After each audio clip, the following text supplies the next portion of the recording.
No way. It's incredible. I was down at Cigars on 6th the other day smoking a cigar. Man, yeah, I mean, it's... $12, $13 easily. Oh, that's, yeah. I'm kind of a cigar snob. I like the good ones, so I'm like $18, $20, $25, man. Yeah, that means 18, 20, 25 will be Well, that's what I mean, yeah. 8, 15, 16 here. Yeah, because I love I like really good cigars. Yeah. They have thousands of SKUs. Man, I'm going to go to it. Now, the reason to do it sooner rather than later is they're going to get busted. Now, in anticipation of that, what they did is when you check out, there's a line item that says state excise tax and a line item says sales tax, but they're filled at 0 when you place your order. So they're getting ready to get busted. Yeah. So I just kind of... Have you ordered from there yet? Me? Yeah. Twice. And the shipping, no problem. Good cigars. They're not counterfeit.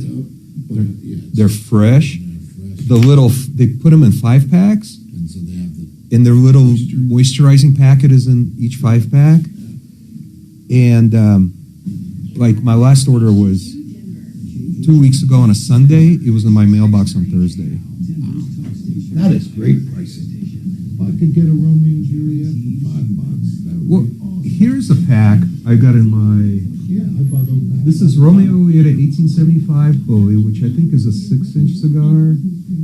Let's see what it says. So, John, you're all situated there, right? Got a headset. Let me make sure, yeah. It's a 5x50. 10-pack, $49.99, free shipping. And then $5. Cigars. Yeah, for That's these good. particular. 3. These are great cigars at prices so low that I thought they were counterfeit. But all of my orders have been perfect. Oh, and your first order will come with a coupon for $20 off your next $100 order. Wow. Do I put a referral thing in for you or anything? No, I wish. I don't think they have a program like that. But the second order is an even better deal than the first order. So I'm kind of getting ready to make my third order over there to completely fill the humidor.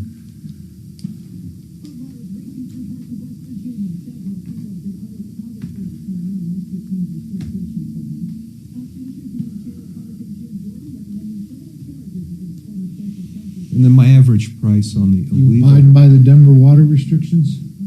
The place down there in Bonnie Bray? Uh-huh. Boy, how's your yard? Weeds are It's light brown. It's brown. Part of it is. My weeds are really starting to take over. They like it when the regular grass goes to sleep. Yeah. Do you think AOC has any chance of being president? Not without cheating. I mean, this day and age, though, man, you look and see what's happening. If they get enough illegal immigrants to vote, they can. Yeah, so we'll get a big lot of that vote. Are you growing a beard on purpose, Tom? Say again? Are you growing a beard on purpose? Nope. I've decided that one of my joys in life is getting a shave at a barber. So I just go shave for about 2 weeks and then go to the barber, get a hot towel and lotion Oh. instead of a massage, which I hate. Oh, okay. That feels so good. That's my one, I guess, treat for myself. Okay. Might have to start going every week, though. What was that, John? Might have to start going every week, though. Yeah, how long has that been? Doc, how long has that been right there? I don't know, maybe a week and a half. Okay. It's made for radio.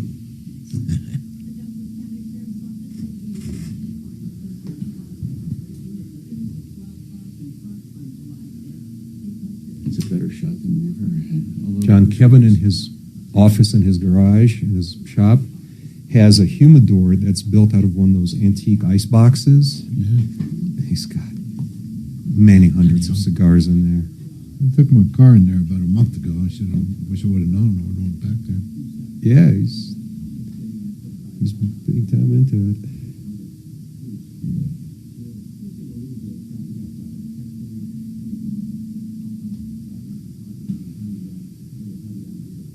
Have you ever had the Quorum brand of cigars? Yeah. Are they? They're pretty good. Yeah. 5-pack, in that fresh pack that's sealed. 5 for $12. How much are the Padrones? The what? Padrones. How do you spell that? Padron? Okay.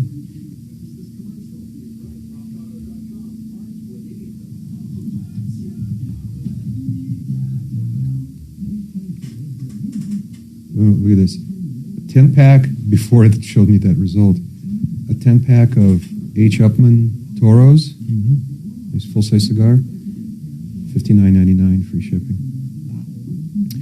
Okay, so it looks like, you said Padron? Yeah, Padron. Padron. Oh, okay. Padron. Yeah. So it gives me an option, Padron 1964 or Padron 1956. Hey, Frank. Padron Palma. Come on over there, brother. Nice to see you. 664. 1964. Hi, Frank. Good, thanks. So Padron 1964, and there are a whole bunch of various versions of them. Yeah. There's a You came on the right day. pyramid and a box. good, Frank. Like, which one do you want to take a look at? Look at all of these. Does any of this They look have a familiar? contest between Frankie and Bob Logan. Oh, not here. Who dresses better? So, which one do you want me to click? Because look, there are tons of them. Corona Maduro. Huh? What's the Medora? You know, guys, I got to say this. I'm not impressed with Trump this term. He's losing it a little. No, I'm not impressed. I'm sorry. You know, I don't hate him like everybody. I don't have derangement syndrome, but I'm not real thrilled with him. Yeah, but however bad he was, imagine if Kamala had been elected. Biden was terrible, but he's not. The tariffs on this, but we're not seeing the national debt go down at all. Just keeps. I love that shirt. That's a good color. Thank you. I agree with got it on clearance. It is really. I got a lot of good ones. Very nice. I only buy my clothes on clearance. It saves a few bucks for you, right? Because you didn't say, "Oh, dude, that's last year's style." Nobody says that. Hey, Doc, how you been? Good to see you, friend. Haven't seen you in a while. I was relegated to the bullpen. To the bullpen, huh? So, John, to answer your question, in singles, they're anywhere from $13 to $20, depending which one you get. $20. Yeah, so. They have the 1964. But there are dozens of 1964 Tom, how was the versions. food in Italy, buddy? Pyramid Maduro, Hermosa Maduro. You know what, Padron Maduro, Frank, honest to God, 1964. it was okay, but it was nothing like to write home about. Are you serious? Yeah, I know people think, I wasn't all that impressed. I mean, it was good food, great restaurants, but it was nothing exceptional, nothing better than here. That's why I would go as Honest to food, God, man. nothing.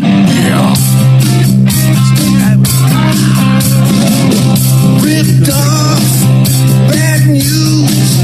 You need advice so you don't have to lose. We'll come running just as fast as we can. Troubleshooter's gonna help the common man. This is the Troubleshooter Show. Now, Tom Martino and Major Marc Mager.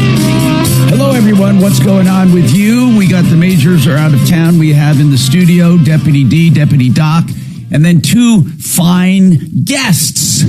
We have Frank Duran, the realestateman.com, Frank Duran, buying and selling real estate, also doing market valuations of your home. We also have John Clace from CMG Mortgage, and he is a mortgage banker, works for a mortgage bank, and what they do is, of course, find you a loan and fund the loan. And they have the all-in-one loan we'll be talking about, because that is really, the more interest rates fluctuate, the more important this loan is. We'll talk about that. It truly is something, I think, that can never hurt you. You control it completely. And worst case scenario, if you ever want to get out of it, you get out of it. But there is something significant that went into the news today, but not many people, or in the last few days, not many people are really catching it or talking about it. Maybe they are. I haven't heard them. In a ruling in Colorado from the Court of Appeals, it comes from that court, and it can affect everyone in the United States. Years ago, Netflix fought the state and won. Netflix said, we are not a commodity that should be taxed. We are not a tangible product. and a court agreed with Netflix. So there was no sales tax on Netflix nor on any other digital account because digital services are not tangible. Well, the Court of Appeals just ruled that Netflix are subject to taxes. They reversed the lower court ruling and said that digital services, listen, this is significant, people, digital services are tangible personal property. That's right. That's what this Court of Appeals ruled in Colorado. Netflix argued they're not buying a DVD or a Blu-ray at all. They're paying for access to streaming content. And nothing physical changes hands. This subscription is a subscription and should not be taxed. The Department of Revenue argued customers are paying for movies and TV shows. The fact that those movies arrive over the internet instead of on disc should not matter. Colorado law taxes sales of tangible personal property, and that's what a movie is. The Court of Appeals agreed with the Department of Revenue. The court's reasoning is it's very involved, but the judges looked at the historical meaning of tangible and concluded it wasn't limited to objects that you can physically hold. They found that property is tangible if it is perceptible to the senses, even if delivered electronically. Therefore, streaming a movie is still receiving a tangible piece of property. So this is what it means for consumers. Netflix are ultimately going to pay sales tax on their Netflix account. Okay? May not sound like a big deal, but if you have other accounts like Spotify, just name them. I mean, how many there are so many of them, I can't name them. Apple, iTunes, whatever. You're going to be paying a sales tax because this lays open now a precedent which allows streaming and digital services to tax you on it. What about access? Like Amazon Prime, giving you access to Prime discounts and Prime stuff. We do pay tax on the stuff we order and get delivered, but now you're going to pay tax on the actual subscription. So the reasoning can now apply to all streaming video services. You wait, other states are going to pick up on this because that's big revenue for them. So streaming video services, digital movie purchases, digital music, downloadable software, video games, ebooks, and all downloadable digital content. Well, from here on out, until the courts rule otherwise, this is the highest decision of a court so far that established the precedent. Now, even though they did it in Colorado, you do understand how precedents work. They work where other courts pick up on them and say, here's a precedent. And judges often go with precedents and they become what's called common law, meaning it's been established and this is the way we do it. Common law is established by court hearings and rulings over the years. It's not a legislative process where they actually went in and made a law. It just became law through the courts. Well, this is going to the Supreme Court. You got to turn the mic on. I have it. It's on. No, it's not that one. It's that one. Oh, sorry. I said, this is going right to the Supreme Court. You think they're going to take that Netflix will appeal it? Oh, absolutely. Of course. There's so much money involved, and the lower court... Well, you understand technically it doesn't cost Netflix anything. No, but it costs their subscribers. Right. And so there's a limit to what they're going to do. I mean, in other words, they're going to fight. The only reason they would fight it to the Supreme Court is if they feel they're going to lose subscriptions because of it. I don't know of anyone that will cancel their subscription because of it. By the way, if you want to talk about this or anything on your mind, problems, questions, complaints, you can call our local iHeart number at 303-713-TALK, 713-8255, or, of course, the 303 Martino number, which is good 24/7, 303 Martino, 303-627-8466. When you call that number, if you don't get us on the air here, Well, if you do, you can go right on the air. If not, you leave a message. We'll get back to you, and you will go on the air on the very next show if you want to. Okay, so let's talk about this, because really it's significant, and I can't believe other people haven't picked up on it. I think what you're going to see possibly is an alliance of digital companies getting together to fight this, don't you? I mean, it's not just Netflix anymore. Well, we don't, as a consumer. Bring that mic up to you. Consumer, we don't own it. We're like renting it. So how is that tangible? They say you're receiving it. You're receiving a movie. You've consumed it. It goes away after Yeah, a certain I know. time. It's weird. Yeah. I mean, look, I'm going to tell you that that company, that municipalities look for any way in the world they can tax. It used to be that at an airport, if you had a hangar, you literally had a hangar that was on rented airport land. You never owned the land. So it was never really taxed as property, like a house or something. And they've changed that. So they've made that tangible property. They made it so it doesn't matter if it's a lease. It doesn't matter. It's still your property on that land. And they went against years and years and years of tradition and started taxing. Now, I don't believe that was ever challenged yet. I'm not sure. But we're going to see more and more of this because, you know, government needs more money to do what they want to do. And then you have business. It's a constant back and forth. And there's a balancing act there. How far are they going to go? Think about all the things that they can say are taxable now. Think about it. I mean, are you kidding me?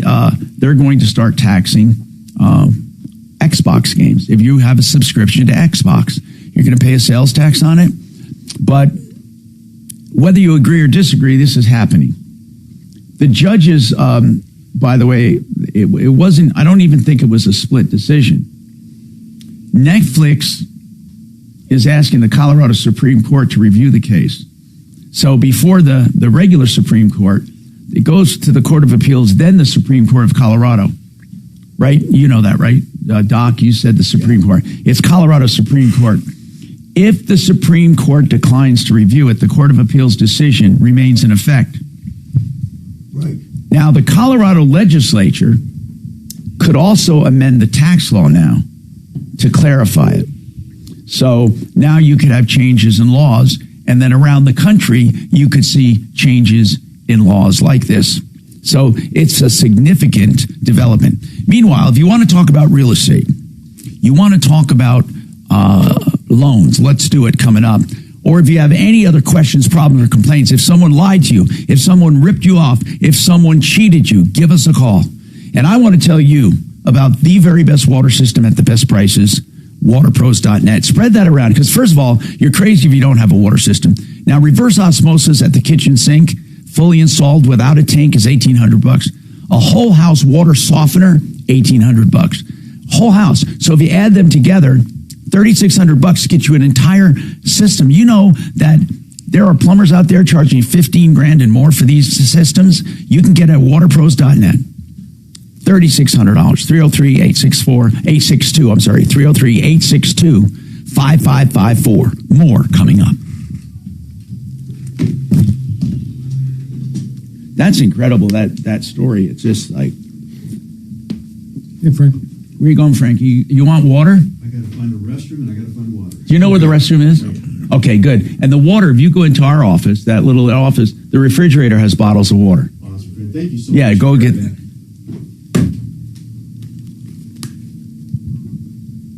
Okay, let's talk about Martino Capital. Martino Capital is a company I started because I was sick and tired of the investment advisory field. I'm just going to say that, okay? They're not doing anything wrong or illegal. They just basically are middlemen, and they just put your money with generic portfolios at large advisors. That's what they do. They don't manage your portfolio. They don't truly do your trading. At Martino Capital, we do direct portfolio management. All of our advisors have direct relationships with our clients. We go over each and every portfolio for you. We do our own trading through Schwab, and we help you manage your portfolio. And we do a great job, I would like to say, at that personal attention. And everyone we reviewed their finances with decided to go with us. Find out why. 303-771-HELP. 303-771-4357 or martinocapital.com. Colorado, it's time to take our recycling to the next level. That's why Recycle-On Colorado is bringing you more curbside and drop-off service from peaks to prairies. Is this something you do? What are they talking about? Oh, that commercial? I have no idea what that is. It's some government organization. Here's here to give it to you. Learn more at recycleon.org/Colorado. I'm consumer advocate Marc Mager. Bureau Plumbing has the lowest pricing I've ever seen. Water heaters under $1,600. Whole house repiping at the guaranteed lowest price. They also give you a clear estimate right over the phone. You know exactly how much it's going to cost before they even show up. No games, no hidden fees, straightforward professional work at great prices. Call or text 720-500-3000. That's 720-500-3000. Or go to denverrepipe.com. Tired of the turbulence in the stock market? Maybe it's time for a change. It would be something if they could tax all your subscriptions. Every weekend and learn more about precious metals. That's striking gold from Golden Crest Metals. GoldenCrestMetals.com.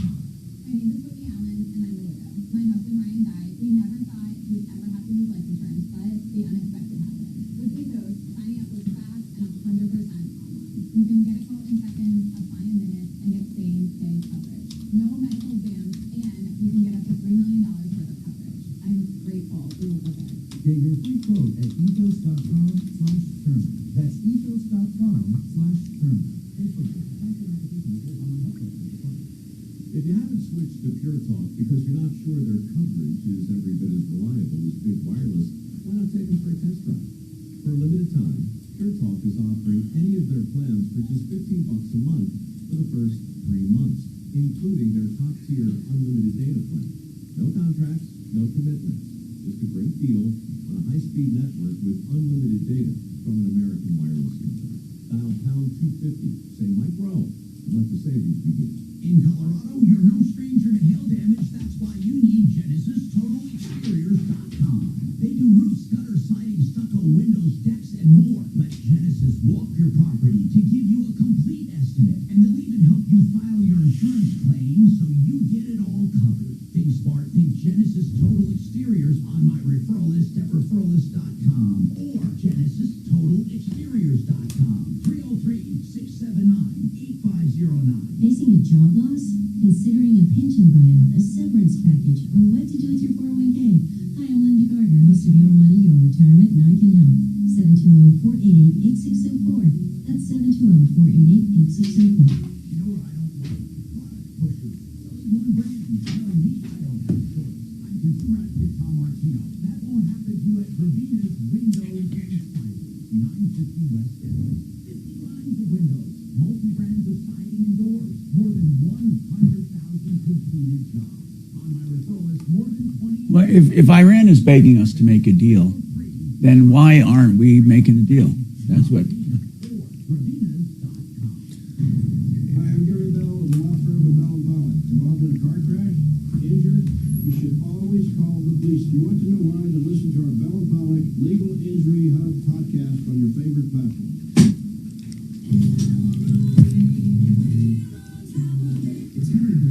How you been, friend? Pretty good. Doing good? Are you busy as ever? Oh my gosh. It's been a blur. It's been a blur this week. Bet you got a lot of people rushing to sell their houses, man. We've had, I don't know how many in the last couple of weeks. It's been crazy, but thank God. Yeah. Been good, man. All this news about Denver starting to creep down. Prices remain strong. Are they? Yeah. I think what people are saying, it's in contrast to what happened in 2020. And if they compare it to that, maybe it seems like that, but it's been stable, John.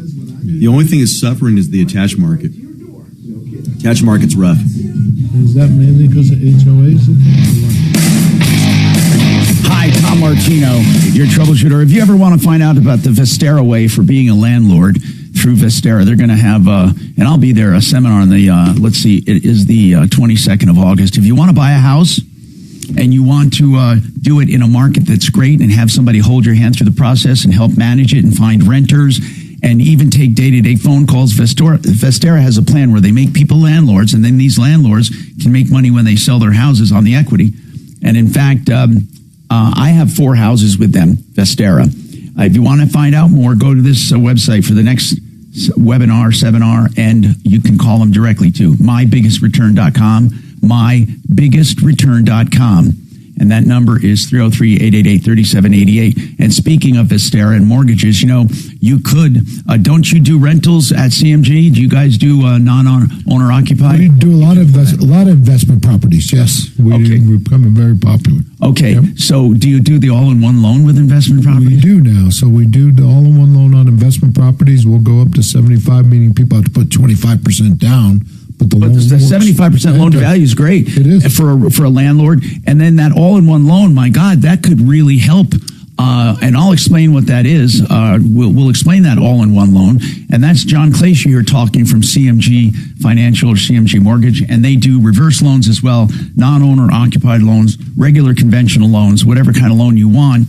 And speaking of Vestera, they are finding markets still where there are great buys and there are good rents, strong rents, and great markets to sell homes. But not all markets are like that. I mean, I'm telling you, it's getting more and more difficult to find good deals.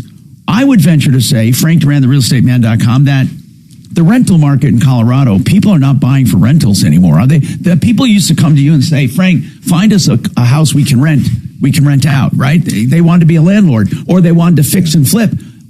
Are they all but gone? I mean, are they gone or not? I don't want to put words in your mouth. What about that? Tom, great question, because in fact, a lot of my good clients who've owned several rentals want to get out of the rental market because of the new rules in Colorado. It's discouraged a lot of them. There's a lot of bad law for landlords. I mean, some of it is unreasonable. There used to be a time tenants had no rights at all. I used to help people on the radio 45 years ago. I'd say, look, it's tough.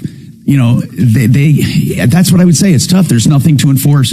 There were no codes of habitability at all. There were no protections at all. People could end leases for any reason. Right now, even at the end of a lease, you can't end a lease. You can't. You cannot end a lease at the end of a lease unless you have a reason. And the reason has to be acceptable to the state of Colorado. It can't just be you don't want to rent to them anymore. It can't be that. You have to have a reason. And otherwise, they have a right to renew. It's scary. So do you have anyone in the last, let's say, 6 months that bought a fix and flip? No. Whoa. I really haven't. And Frank just have a ton. Yeah. What about the last year? Have you had one? Boy. Tom, the closest to it I have is one we had to help avoid foreclosure. But even then, that's not really a fix and flip. It was just a distressed situation. Okay. That's it. That's really the most. But that was a distressed sale. And that's serving a lot of clients throughout the last year. Yeah. John Clays, how many non-owner occupieds do you do in Colorado or Denver? Not very many as far as purchases go. We're doing a lot of refinances with some of the new programs that are out there, but not a lot of purchases. Okay, so here's what I want to say. And again, I want you guys to call with problems, questions, complaints, real estate, or if you want to talk about this new digital thing. By the way, I was corrected on this, not corrected, but they want to add to it on that digital thing. They said, Tom, many states have already been charging sales tax already. So it's not going to be anything new for them. He mentions a lot of states that, like they live in Utah, and there are many states that have been charging on Netflix, Apple Music, etc., and streaming services specifically.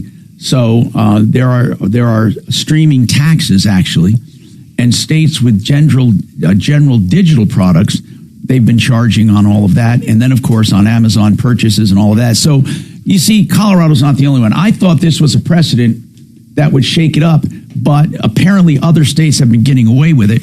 But this is going to make it harder for consumers to contest that now that the Court of Appeals in Colorado has upheld it. And of course, we'll see what the Colorado Supreme Court says. Now, if a Supreme Court in one state rules opposite of what they're doing in other states, many people are encouraged to take that in that other state to go to court. That's what happens. Courts and things come up, as people feel their chances of winning increases. So if the majority of the country, for example, when it came to legalized marriage for homosexuals, it was illegal in a lot of states. And then as other states made it legal, there was pressure because the courts upheld the legality of it. There was pressure on those states that found it illegal to either change or be sued. So that's how things become common law, because the states, if you look at the states, like 50 separate people, and these people decide what to do. If it was one way for years and years and years, but then each one of these people start changing their minds, eventually you can get new precedent, new rulings, new common law, and then things change. Things are no longer illegal. They used to be illegal.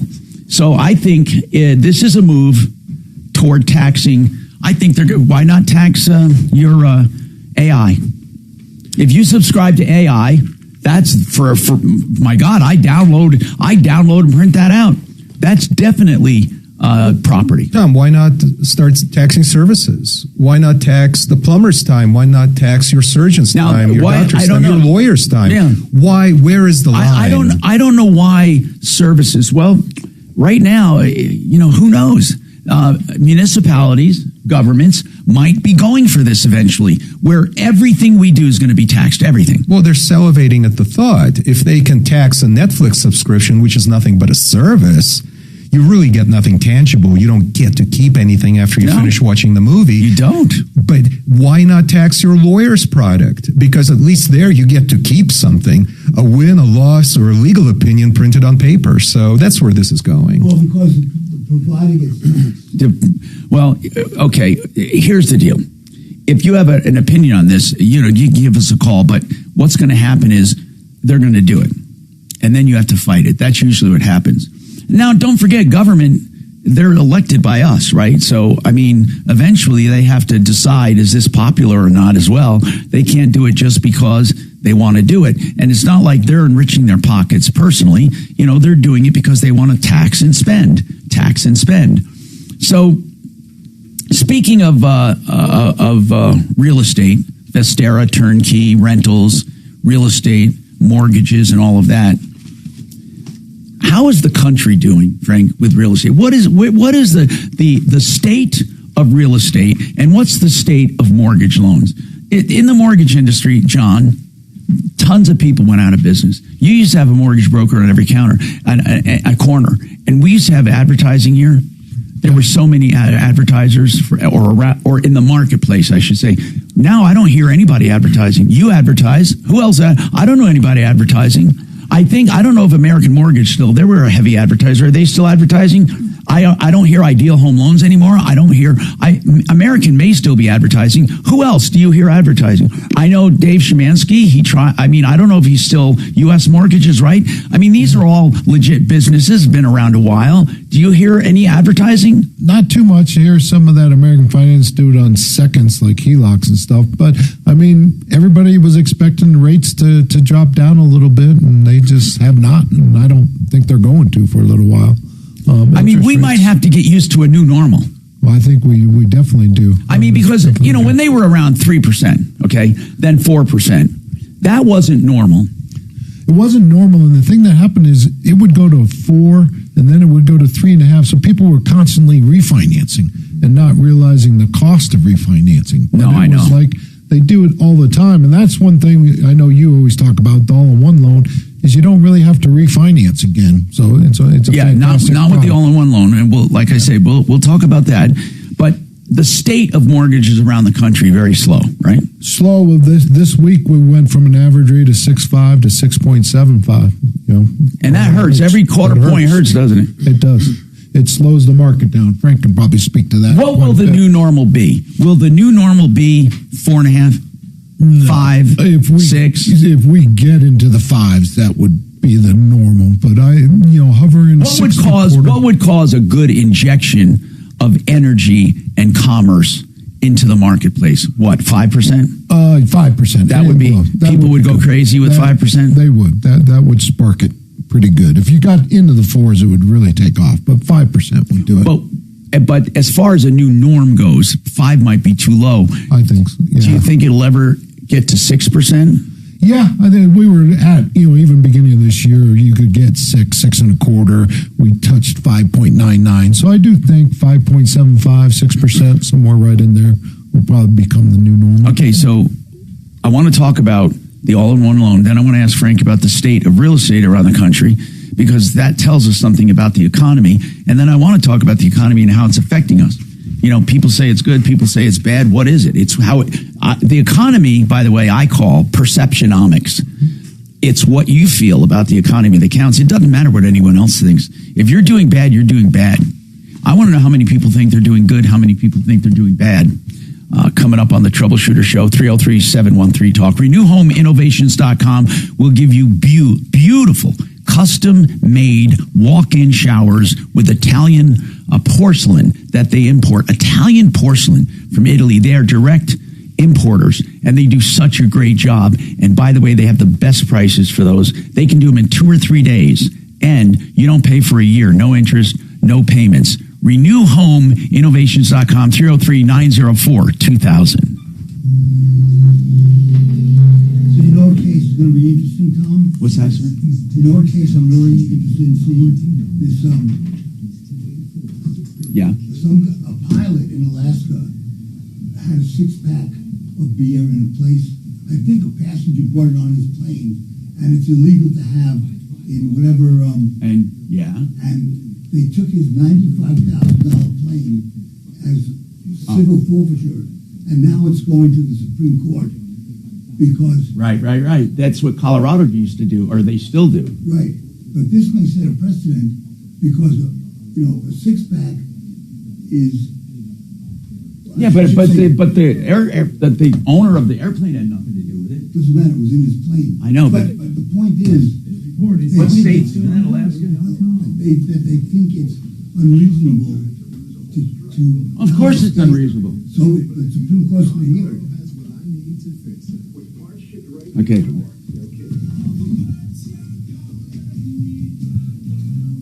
Hey, Compass Insurance. I've been with them for years and years. They're great people to do your insurance, whether it's your home or your auto, and they do business and commercial lines as well. But what they sell now, in addition to everything else, is this supplemental loss coverage. They call it a solo coverage. And what it is, this SOLA coverage, is an insurance policy for high deductibles. So if you have to take a high deductible because that's what your insurance company is offering, and that's the only thing you can get, for wind and hail, you can have an insurance policy for the deductible. So if you have a storm, they write you a check for your deductible. Then you use your regular insurance to cover the roof. And when you add those premiums together, it's a better deal than trying to get a low deductible on its own. So talk about this supplemental coverage with Compass. Plus, they do insurance checkups to see that you have the best deals on all your insurance. 303-996-9000. 303-996-9000.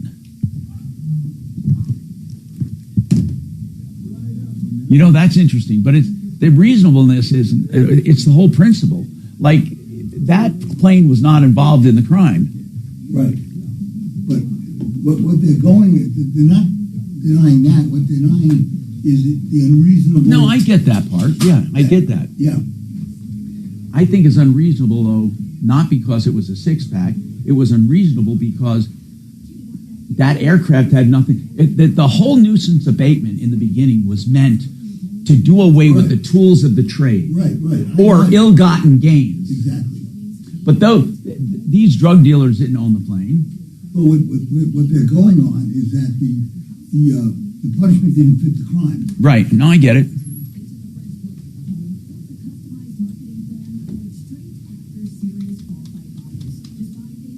I think they're using the 8th Amendment for unlawful punishment.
Gentlemen, who wants some coffee or water while I'm out? No, I'm good. There's water here. Frank? I'm good, friend. Thank you for asking. We also have meat sticks. Good there too. Protein. Great protein. John, you want meat sticks? Sure. Really? You're going to love it. Suze and Mark like these meat sticks. They're delicious. They're meaty, they're salty, they're just little smoky.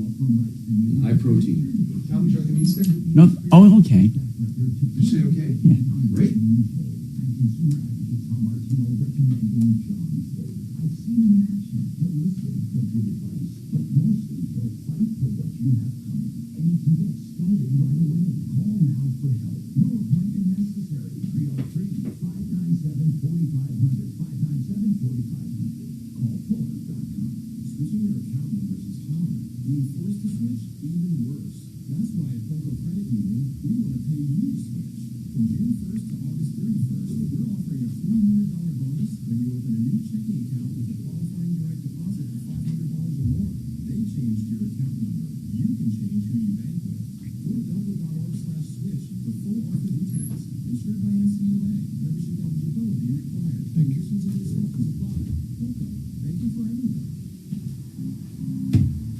Tom, here's a delicious meat stick.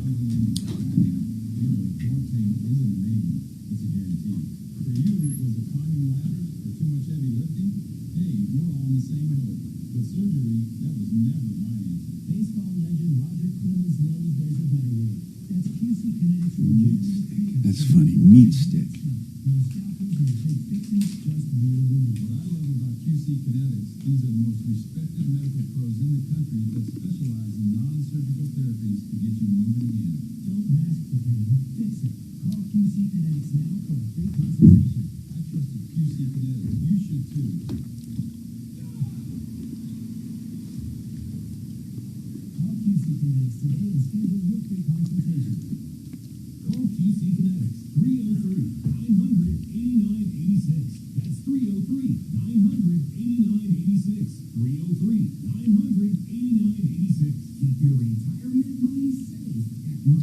Do you believe that they voted down?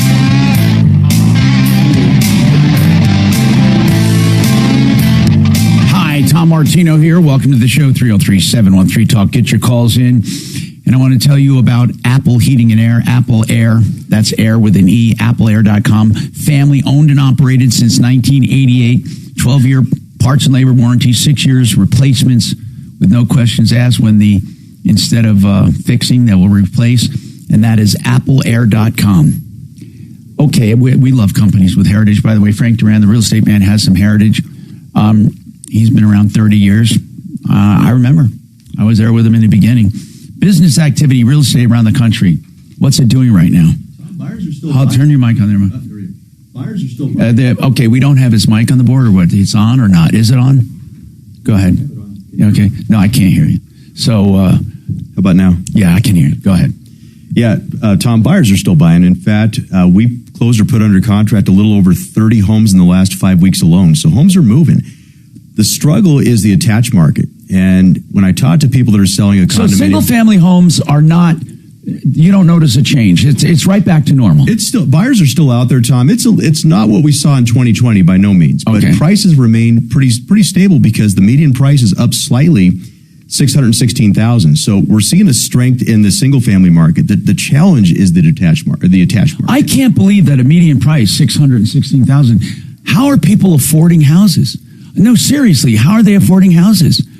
I know what people make. I mean, I know what we all make. And I'm telling you, there are a lot of people making less money than they need to make. I mean, John, you see that? How are people qualifying? We do see it, and it is, I'm How are they surprised by qualifying? I that. mean, That I know is people high. are struggling. Some people struggle just to rent. People rent. I mean, a typical mortgage payment we see these days is $5,000 or higher. Yeah. It's crazy. Yeah. So, Frank, but you're still seeing them move. Yeah, and it's price point to price point, Tom, because in some of those price points, sellers are becoming more flexible with seller concessions. John knows that. I mean, they might ask for an interest rate buy down or maybe a help towards their closing costs. So that's helping some buyers get in the market that otherwise could not get in the market. So they say that some of the states recovering, the strongest recovery, And that's recovery from low interest rates and COVID. Yeah. So that's when we took a hit, low interest rates and COVID. I mean, when rates went up, and then COVID. Texas rebounded, they said a lot. Not back to normal, but Colorado, Arizona, Tennessee, North and South Carolina, Georgia, Florida, Utah, and Idaho. Those states have come back the most. So Colorado's one of those that came back the most. So what about states that aren't doing too good? New York, New Jersey, Massachusetts, Connecticut, California. Their levels are still pretty low and nowhere near normal. So is it all tied to interest rates? Can it all be summed up that simply? Interest rates? I think it's various factors, Tom. Interest rates are certainly important, but it also comes down to the need of the seller or the buyer. Some people are relocating. Sometimes, unfortunately, it's a divorce or maybe a situation where there was a death in the family and it's an estate sale. There's different kinds of needs. So, well, yeah, but those needs were there before they're here now. Certainly, and I'm saying certainly, with rates, we got spoiled for so long. Yes, we did. They jumped up for a time to 8%, John? Remember that? Yeah. And all of a sudden, this has started to become the new norm that we're seeing. And we're in the 6.5s. I'm seeing a lot of more than before. I'm talking 10 years ago, but a lot of dual incomes where they're both they have to pretty good incomes. Like younger kids, they have 30s, but they have, and they're both making some pretty good money. Yeah. So that's helping because you see a lot more of that. But truly, to get a decent home, really, not a wreck, not an old piece of garbage, but a decent home, household income for a husband and wife has to be at least what? How much? Come on, in general. In general, what? How much? 200,000 combined. Yeah, that's a lot of money. And John, don't you notice on some of these properties we're helping, the parents are helping the children buy properties too. We are seeing a lot of that, and they're talking about either with the down payment and the rate buy downs are a big item right now. Right. So you speak about buy downs. When you buy down a rate, you pay money up front to the lender, and that buys down the rate for as long as they have the house. You can do a permanent, and that's what's happening a lot. If you buy a permanent buy down, well, how much does that cost? Well, see what Frank's saying is, so a lot of the sellers, the price of the house is staying the same, but they're netting out less because they may be giving $10,000 to $15,000 to buy that rate down. Okay, so that's what it costs, about 10 to 15 grand. But what does it get them? 10 to 15. Exactly. For example, that'll get you a 6.5 to a 6% rate. From 6.5 to 6. Yeah, with a 2-point buy down type thing on. But so lenders are willing to forego that interest for an upfront payment of 10 to 15 grand. Yes. Yeah. Really? Yeah, that doesn't seem like that much because and so they buy down the rate. They simply, what they're really doing is paying interest in advance. But you got to think, once you buy that rate down, now that lender, that servicing rights becomes more attractive because that loan is not going to fall off the books if all of a sudden rates drop by 0.5 point because they're already down by 0.5 point. So it's more valuable to a lender to hold that rate because it's not going to get off the books. John, does that mean that that's because the homeowner or the mortgagee is less likely to refinance that loan when the interest rates drop? Is that what that actually means? Correct. So you're servicing. That's what dropping off the books means. Right. Okay. Yep. Yeah. So in other words, then rate buy downs are a big thing. Are a lot of sellers doing rate buy downs?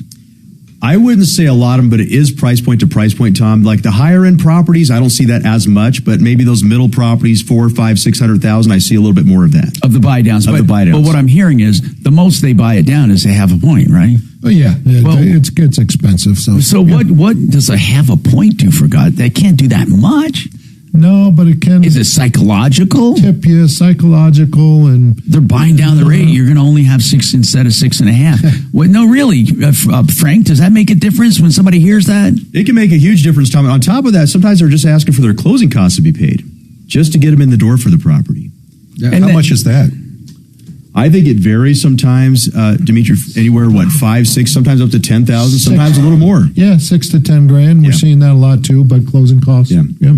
Okay, and we're going to go over what I want to let people know, especially younger people or parents listening for their kids, what they can expect. What are the typical closing costs and these buy downs, and what do they get? There is a lot to be learned in real estate, and a lot of people, when they're starting to buy a home, get very discouraged because when you start on your journey for your first home, what about first home programs? I'd like to hear about that. We always hear about first buyer programs, but what are they? I mean, are they run by the city, by the state? I'm running out. I got to take this break, then we'll talk about that. First time home buyers, are there still programs? Yeah, actually, there's a lot. There's more and more, but it doesn't help with the value of the house. But they can get in for very little money down these days.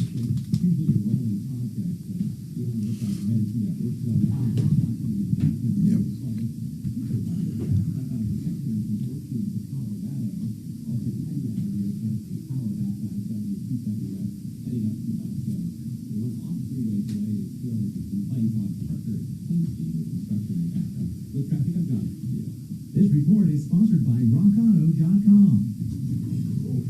Shocking time to lose a whole strut. Comedy is not your thing, but I do know that Rock Auto has what I need to fix it. With parts shipped right to your door. No kidding. You know, a Vestera turnkey can help you become a landlord. We're talking about real estate, and this is a real estate investment that has gotten people a lot of cash return on their investment. Now, here's what they do. They identify properties in hot markets for you to buy. They help you buy the property. They help you manage and rent out the property. And they help you keep that property for a few years, then sell it for profit. Now, you can 1031 into a second or third or a couple more properties with Vestera. There are some people doing that, getting as much as $1 million in equity in 3 to 6 years. If you want to know more about the program, go to mybiggestreturn.com, mybiggestreturn.com. Find out about their next seminar and also find out how you can get in touch with them in person. That's mybiggestreturn.com. Hey, right now, we truly want our AC to work at its tip-top condition. And Fix It 24/7 can help you do that. Fix It 24/7 has the only extreme, clean, tune, and check for just $39. We're talking about a great service. They take it apart. They clean every nook and cranny, and then you put it all back together to make it like a refurbished AC with a no breakdown guarantee. Dirt and grime, #1 killers of AC. Add life and efficiency to your AC. That's just $39. FixMyHome.com. FixMyHome.com. Big meeting, date night, freshen up fast with Zelman's. Order online in seconds and save 15% at ZELMINS.com. Use code SAVE for fresh breath that lasts. Don't let bad breath ruin the moment. Stay confident and save 15% with code SAVE on Zelmans.com. The 2026 season of intense tennis turned up. John, I have a bunch of questions for you whenever there's a lull in the action. You know what I mean? Tennis ever. 10 teams, 30,000 in cash. 7 p.m. Eastern tonight. Stream it on Intense YouTube. That's INTENNSE. You know what sets Pepper Place apart from other lenders? You're going direct, no middleman. That means no rates and low fees. Pepper offers home loans of all kinds, lines and credit. He's also an expert with people that are self-employed, credit challenged, or just have a unique financial situation. If other lenders say no, John can often say yes. Call John 303-577-7206. 303-577-7206. John can send out SID to send one to a for financial home loans and SID ways to do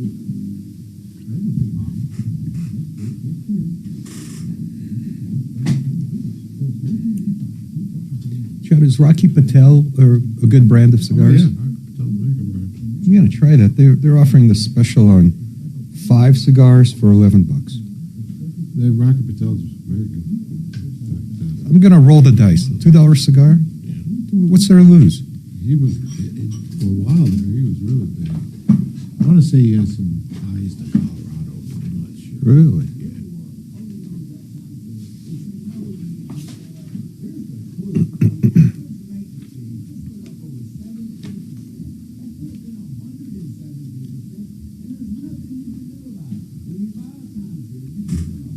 I better go to my text here.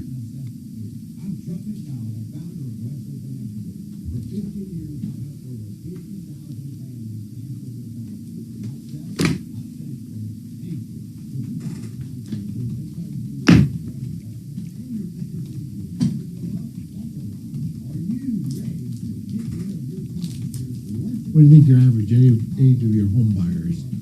Home buyer?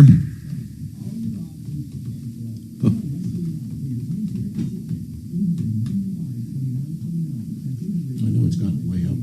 35 to 45, maybe? I don't know. It's all, but we just helped Beverly. And they're what, in their 60s, 70s?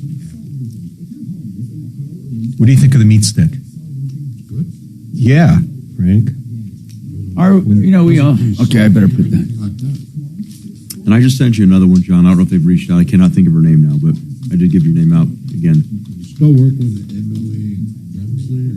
Okay. But they were a little shocked at payments and I know. they weren't qualified, but they were kind of shocked. I just sent her over some new stuff. Oh, it was Sierra and Erica. I referred them to you. So hopefully they'll reach out. I just sold their house last year and they've been renting for a year, so they're ready to get back in. Yeah, Emily, they're well qualified, good, but they were shocked at Yeah. between 550 and 650. It always surprises me when the agents want to lower the price versus just ask for an interest rate buy down or pay towards closing costs, because it doesn't mean as much. It doesn't have as much impact. It makes a big difference to get the closing costs. Yeah. Yeah. The money goes further that way.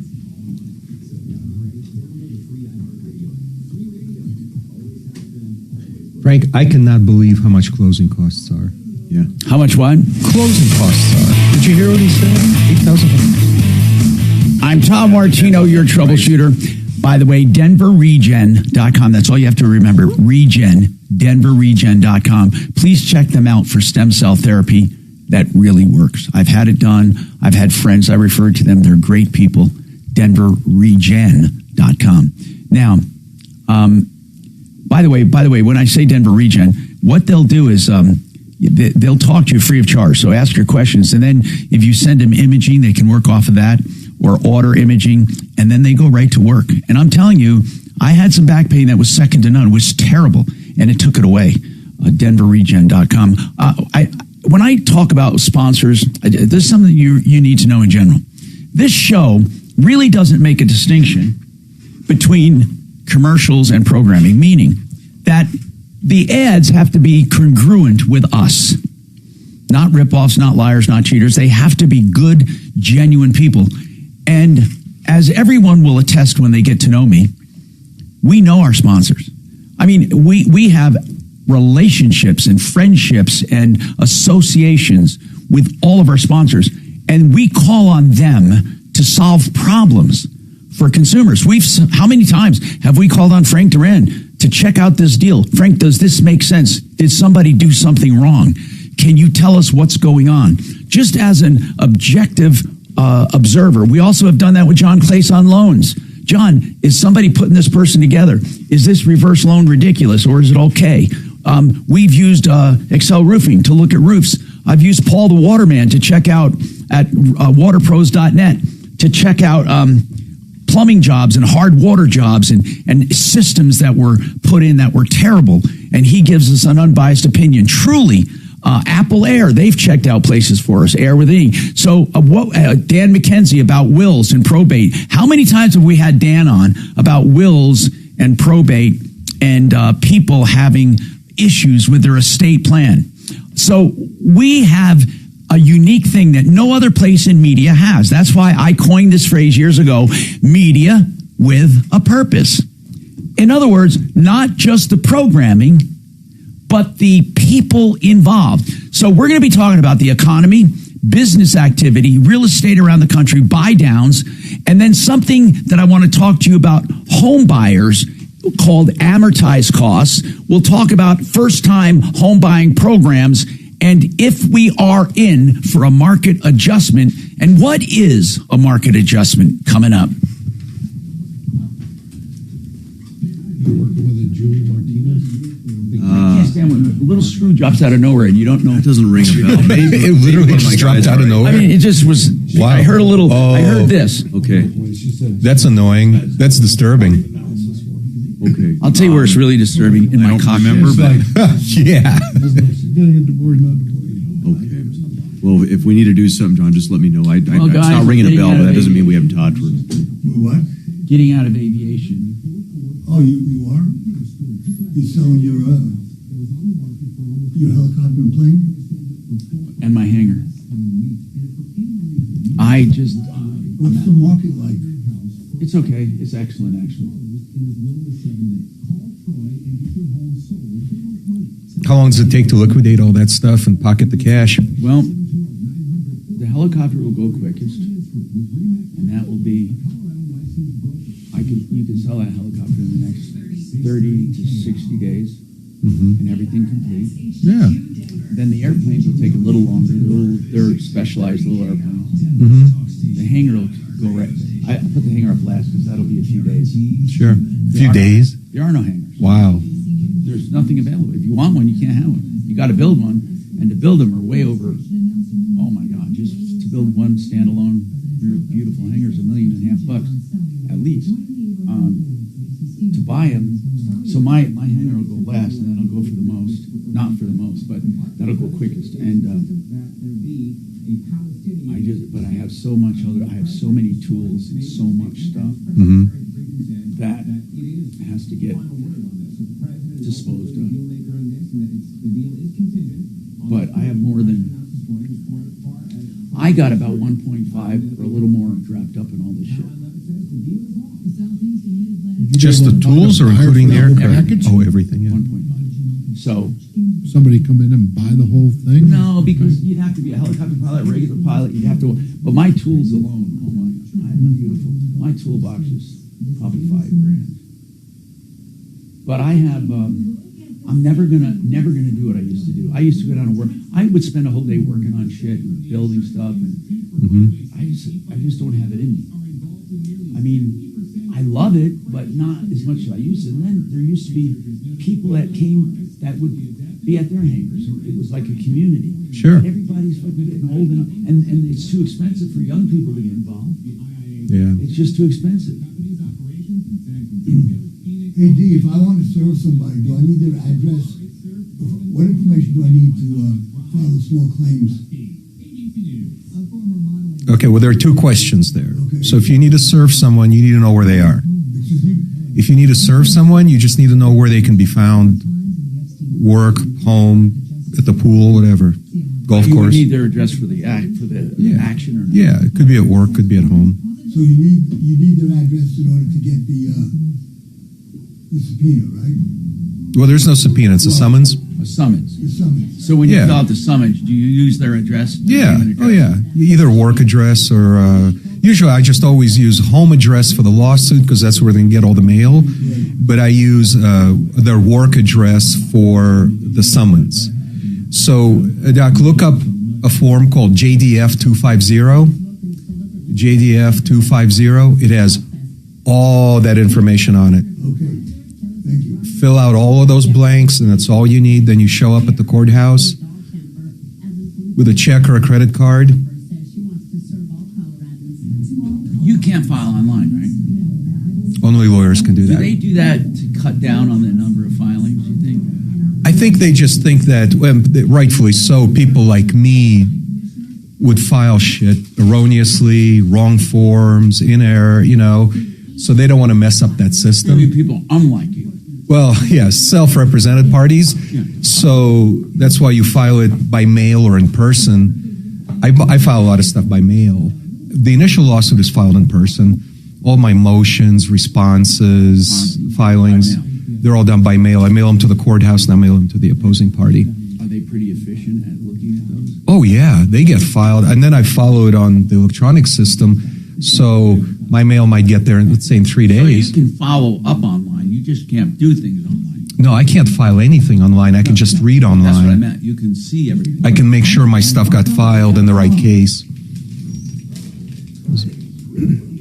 Yeah, so in person to start the action. After that, I do everything by mail.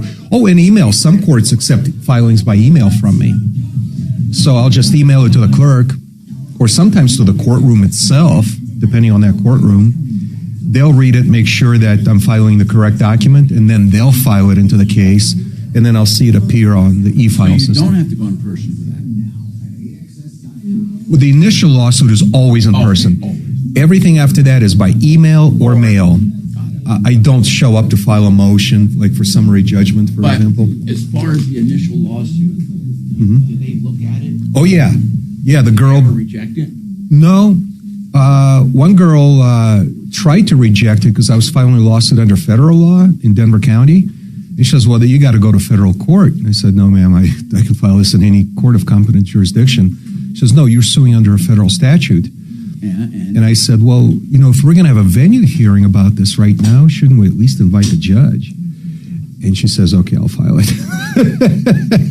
And then she got her supervisor, and the supervisor goes, yeah, we'll take that filing. That's not a problem. So you can file a federal statute? Yeah, under federal law, you can file in county court, even small claims, yeah. And I've even done that in small claims. Violation of federal law? Yeah. But you can't go to federal law. Doc, how you? That's right. You doing okay? That's right. Yeah, federal courts are known, they call themselves courts of limited jurisdiction. And they don't like hearing a lot of cases. They don't like to hear a lot, they don't like to work. So, no, I heard that they don't like consumers in federal court either. It's very strict. Yeah, they still don't exclude you, and they won't make it difficult for you. Oh, they won't. They won't make it difficult for you. They just prefer not to deal with all the mistakes and omissions that non-lawyers will make, because federal court's procedures are very strict. But they'll still give you an opportunity to fix your mistake. We put out PDFs or a membership website on this without violating law or without practicing law. Is there a way to disseminate this information without being accused of practicing law? Yeah, the only way I can think of is to say, hey, this is what I did. Like, this is a description. This is a description of my experiences in courts. And then I can exhibit, I can attach all my documents. I can say, here's what I did. Here are the objections I got. Here's what the judge said I did wrong. Like a blog, kind of a.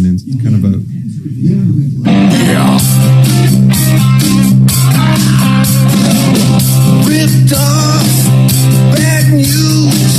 You need advice so you don't have to lose. We'll come running just as fast as we can. Troubleshooter's gonna help the common man. This is the Troubleshooter Show. Now, Tom Martino and Major Marc Mager. Hey, what are you doing today? Let's talk. Let's find out what's on your mind. All you have to do is call us. Now, that's what's great.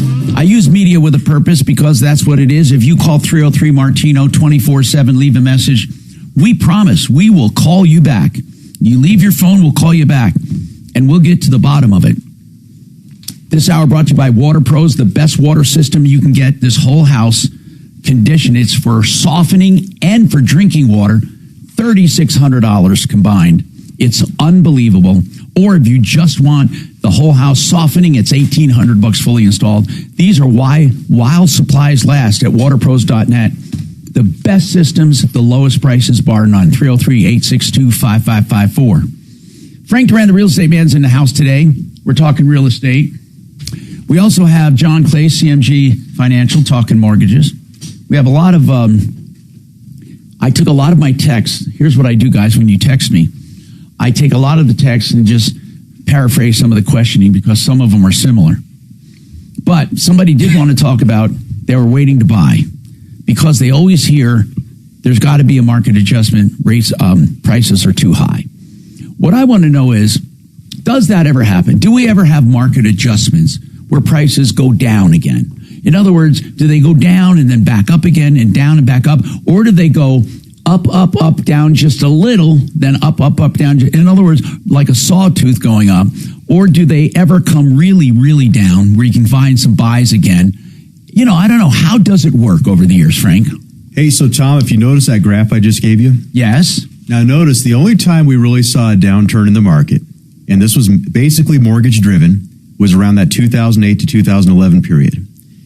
Other than that, that orange squiggly line is the amount of buyers buying, which has been pretty consistent. Very, very consistent. Yeah, and the green line that you see there is the amount of inventory available to those buyers. And the only time it was very off balance was that time between 2008 to 2011. They had a ton of houses and not many buyers. Yeah. And that was during the recession. Right. So when buyers say, I'm going to sit on the fence, I'm going to try to time the market, I find they're hurting themselves many times because values have not crashed. And a lot of people keep waiting for values to crash. But or to at least adjust, like saying, I'm not paying $565,000 for that.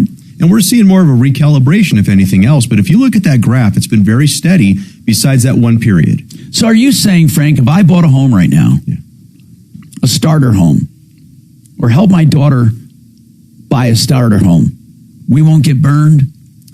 Well, I'll say this. Getting burned is what scares me, not buying it. Getting burned. I would say, buying it, then all of a sudden, all hell breaks loose, and it's not worth it. I think the key is, can you hold on to see the return on the investment? Because sometimes people buy 2 years ago, prices have not really surged like they'd hoped. In certain segments, they've gone down in the attached market. You got to hold on for a little bit to see that return. But I would tell you, historically, in Denver, we've remained very strong with prices. In fact, right now, even prices remain strong in the Denver metro area. But is it likely if you buy a $565,000 cracker box, because that's what you're getting, is it likely that will continue going up in value? Unless something crazy geopolitical happens out of everybody's control, I think history shows us our prices remain strong and continue to rise over time. But at what point do people say, uncle, for God's sakes? I mean, in 2008 to 10, we did have a big correction. Oh, we did. When you say houses went down 20 to 30%? They went down tremendously, Tom. And I remember you and I in this very studio we were having that conversation in that time frame. The house I'm in, a similar house to that in the same community was selling at one time for $550,000. And the previous 2 years before that, they were up to 1.5. Yeah. They went down. I know one guy who had a house in that community, appraised at 1.5, and he was lucky to get $750 for it. Oh, that's right. Now that's a big. So we won't see that again. You don't think? I don't think anytime soon. I don't see any indicators showing us that at all. Okay, John Clace. That was like a once in a lifetime event. That 0809, great recession. None of us have seen that in our lifetimes. There was one before right? that. Yeah, I saw the first one too. The first one in the early '80s. Oh, the oil bust, the Colorado oil bust. Yeah, is that it? I was through that. Go ahead, John. Well, I was just saying the population growth. It's really there's so many people that need and shortage of housing.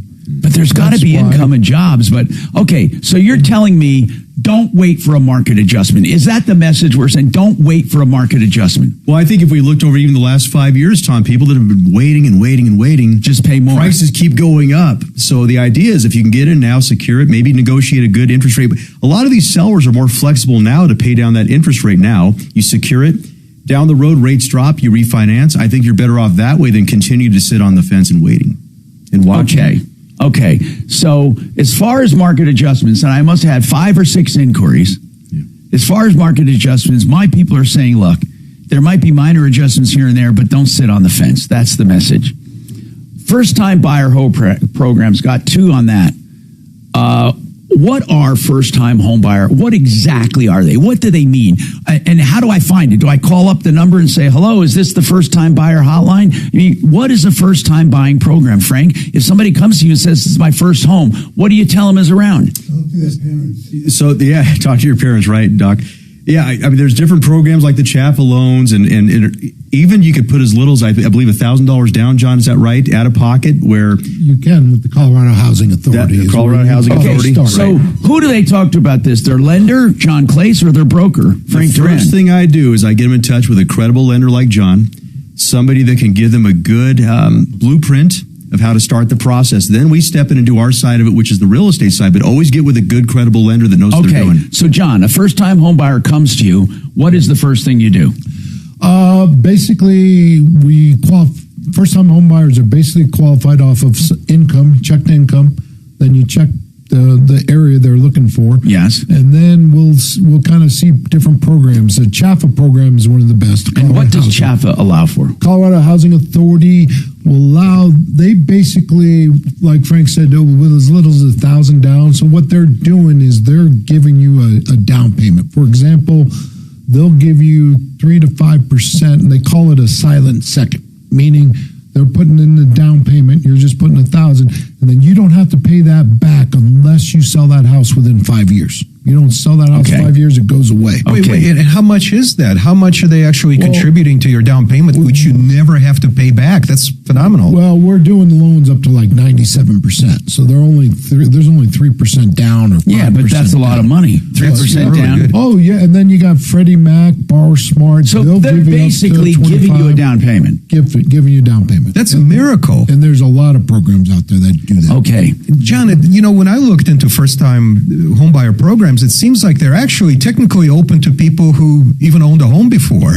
How does that work? First-time home buyers is if you haven't owned a home within the last 3 years, you're a first-time home buyer. Oh. That's so lenient. I mean, that's not.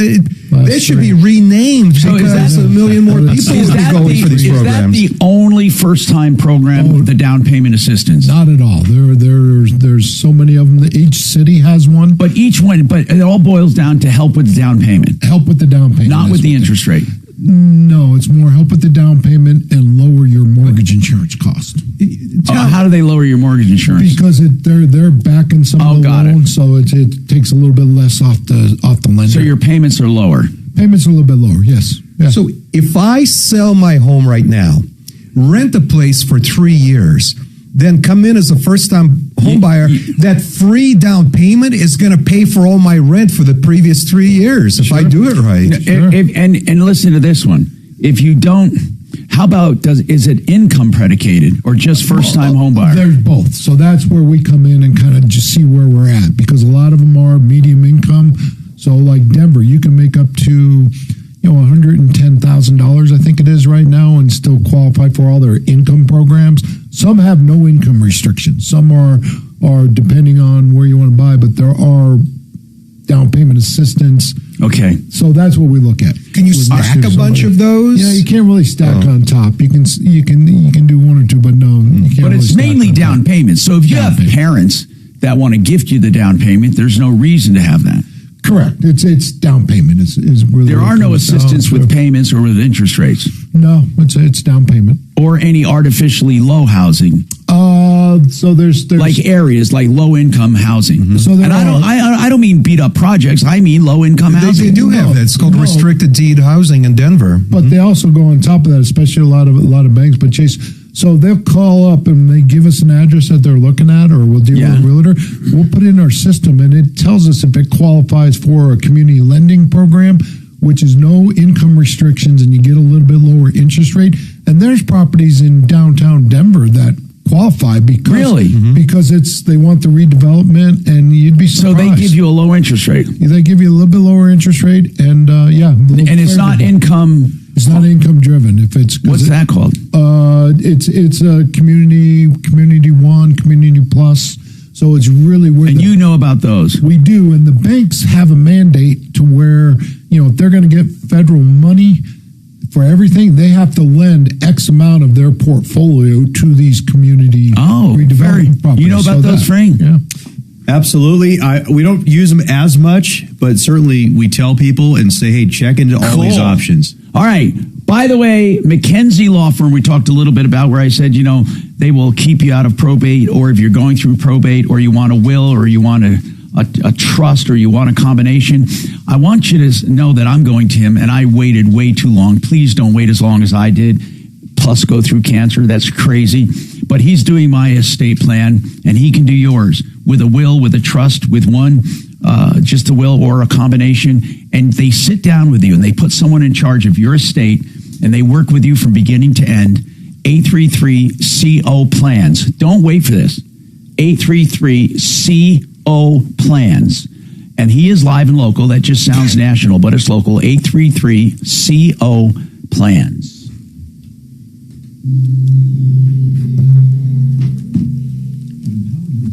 It's pretty scary when you see the Democrat presidential candidates. I hope she gets the nomination. Yeah, you do, because you think that she'll. Yeah, that would be great. I'd love to see her in a national more speaking. John, our country's crazy. We ought to right put now. together. I'd love to see her debate J.D. Vance. I don't know. where we can reach out to buyers and tell them they have these options? Do you have any literature like that? Hold on. Because what I could do is Hold on. get this out. Okay, Excel Roofing is the place you call when you have hail damage. Why? Because they don't take a cent until you're content. And you can get the price of the roof up front, whether it's your insurance is doing it or you're doing it because maybe you're buying or selling a home. But whatever it is, Excel gives you full and open disclosure. They'll examine your roof. They'll tell you how much it'll cost. They'll give you a complete contract. And again, you don't pay a cent until you're content. That's Excel, E-X-C-E-L, roofing.com. The pricing tool's on the front page of their website, excelroofing.com, where consumers never get ripped off. There's not even a penalty clause if you change your mind. They treat you like family, and you don't pay a cent until you're content. Remember that. That's the most important part. They don't take your insurance check from you, and they don't make you sign anything to get a roof inspection. 303-761-6400.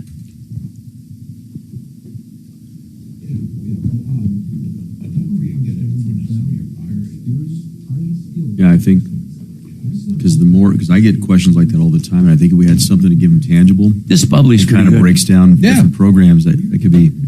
Is that flavored? No, it's a hint of flavor, no sugar. You know that hint of flavor is like the Like odor, lime or something. Yeah, I don't know how they do it. John, 3 years. Look at that. And then I get free down payment. Look at that. Doesn't quite call it right. Look at the voters, Democrat voters. Yeah. 59% in favor of the Democratic Socialists. Yeah. Kind of 59%. Kind of speaks to the economy, doesn't it? Where the economy's going. You know, it's all theoretical to them. They won't understand it until they actually have to face the You hear Bernie Sanders? They're sick and tired of people getting richer and richer and richer. Well, this is, they don't understand. Yeah. His secretary called. Can I give him your personal cell? Yeah, give him my personal cell. I just wanted to make sure. Yep.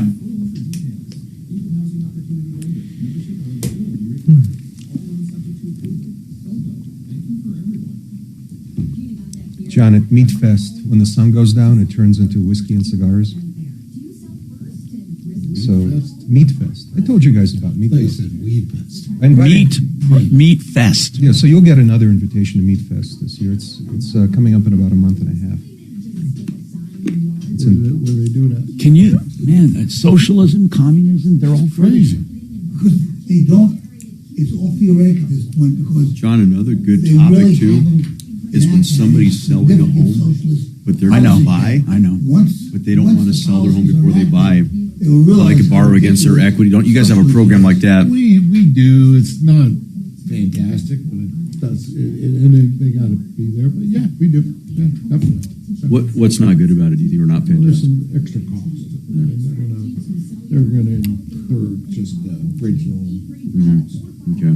But half the time, no, what people don't realize is, Yeah. I don't know, I see this all the time. So the realtor, somebody wants to say, we want to make an offer and no contingency offer. Yeah. And that's where it comes into play is, yeah, we can do this, no contingency. Yeah. And most of the time, then they'll put their house on the market, but they want to get this, and they end up getting both contracts Oh, yeah. done. Yeah. But you have the. This is the scariest time in America. I'm telling you, it's never balance. It's See, really those places scary that offer to buy your because house out, socialism they're going is to buy it at a win, low price. win That's out, the problem. like without a war. Like Orchard. We're not going to be taken over by You're gonna- communism or you're gonna socialism. probably We're going to be have 5% morphed into it. cost of what we're going to usher it in. which is a lot. Yeah. I mean, if you're selling a house. All of those platitudes sounds great. Like everybody. That's what I'm saying. They sound great until you try to put them into practice and they don't work. It gives you the comfort.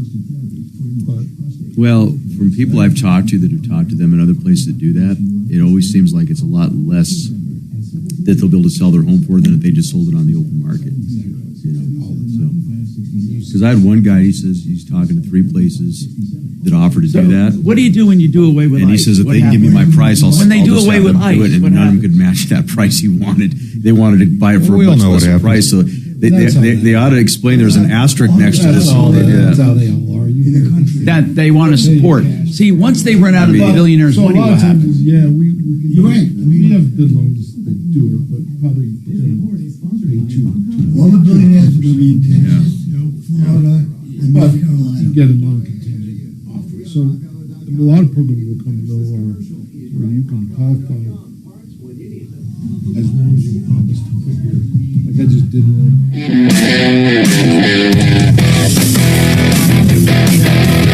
Hi, Tom Martino here, 303-713-TALK, 713-8255. So we talked about market adjustments, and they say their recommendation is not to wait for one, and because prices are steadily going up.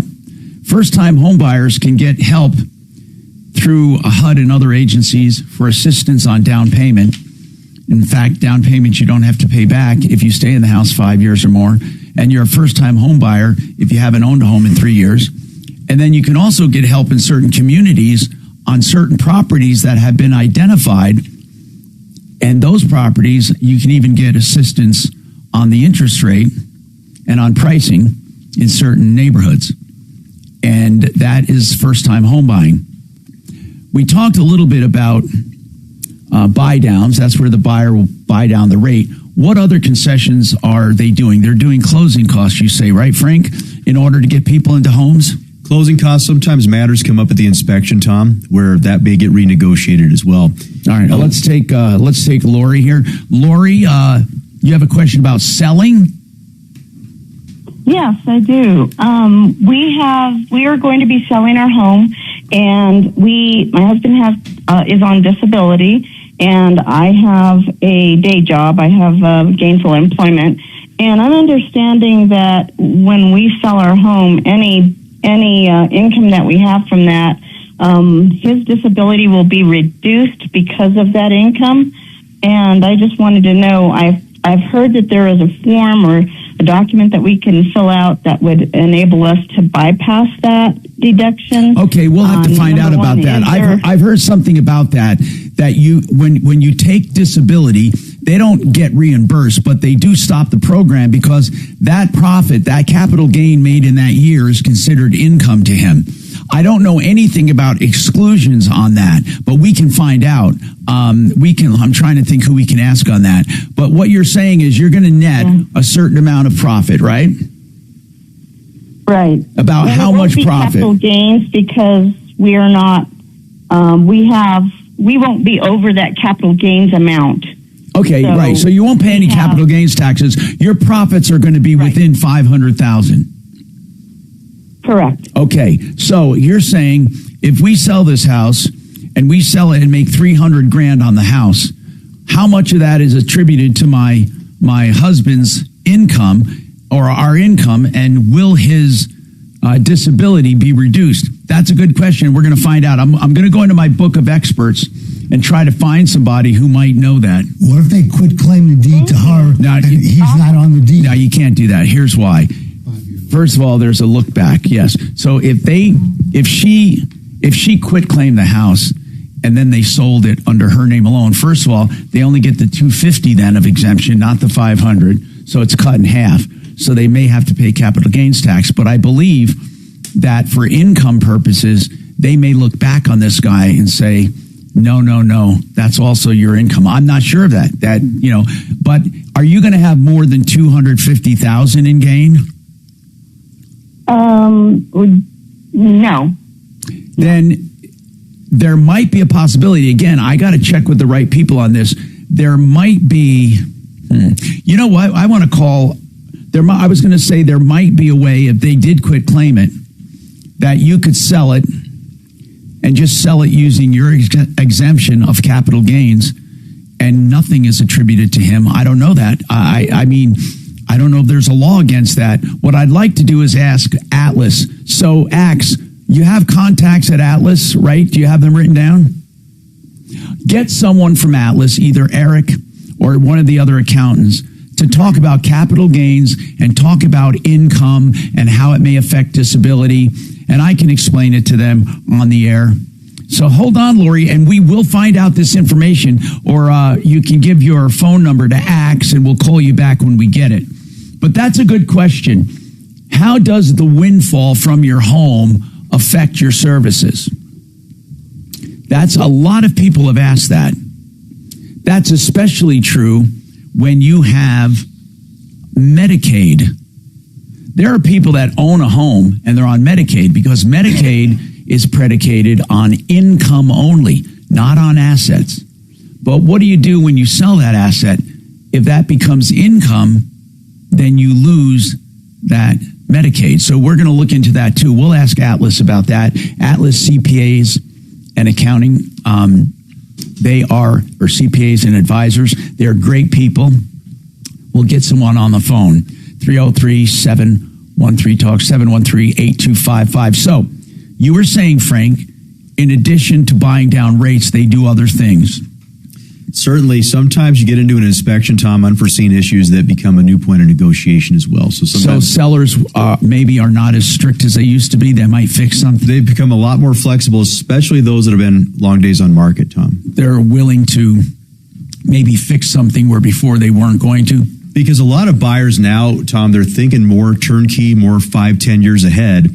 And they're also thinking, I don't want to have to inherit a big problem. That's right. Where 5 years ago, they would have just bought anything. Hey, I'll take it here. That's what I'm getting at, Frank. There were a lot of young people that want to own a home. Yeah. They scrape together everything they have to buy a home. Right. And then within 5 years, they have to do a furnace. Well, if you look at a furnace nowadays, I'm telling you, it's not uncommon to pay $15,000 for a small furnace, right? That's right. So if you look at that, and they just bought the house, I look at it this way. If you take $15,000, right, and you divide that by 36 months, they moved into that house, and on day one, they were losing $416 a month because in 3 years, 36 months, they're going to have to put out $15,000. That's called an amortized cost. It's an invisible cost of owning a home.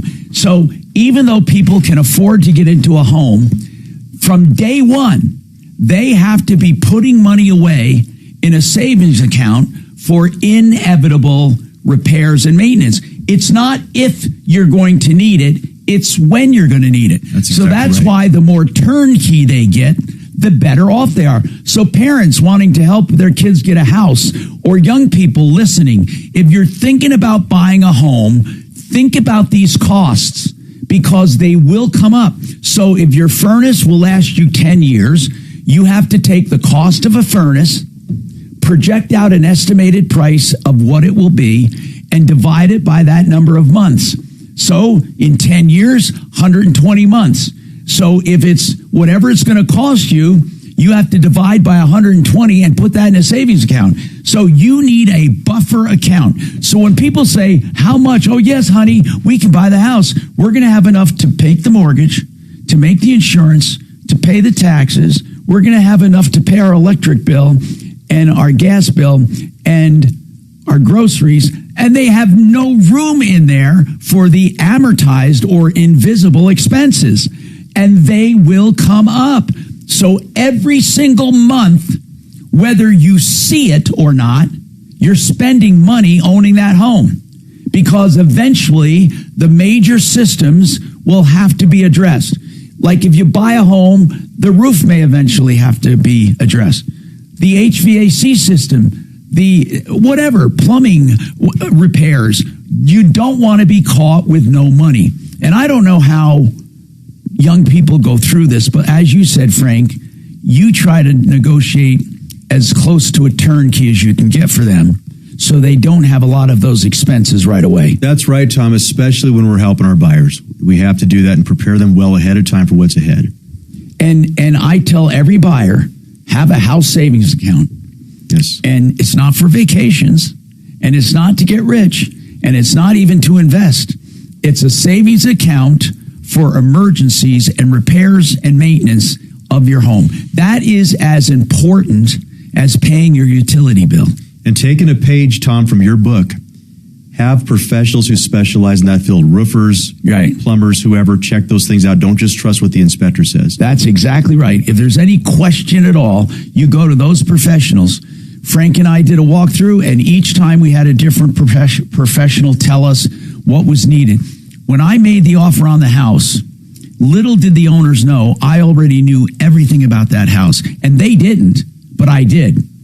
And they thought they had bigger problems than they had. Because they saw some shifting of concrete and they saw some different telltale signs. And I knew it was minor. They did not know what it was, minor or major, and they just wanted to get rid of it. So the thing is, knowledge is power, but always remember, when you buy a home, always add to the cost of owning a buffer account of some kind to accumulate money for those inevitable repairs. And one of those, as I said, could be air, could be heat. Apple Air, air with an E, appleair.com, a family-owned and operated business that I've known for the whole time. He's been in business since '88. That's appleair.com.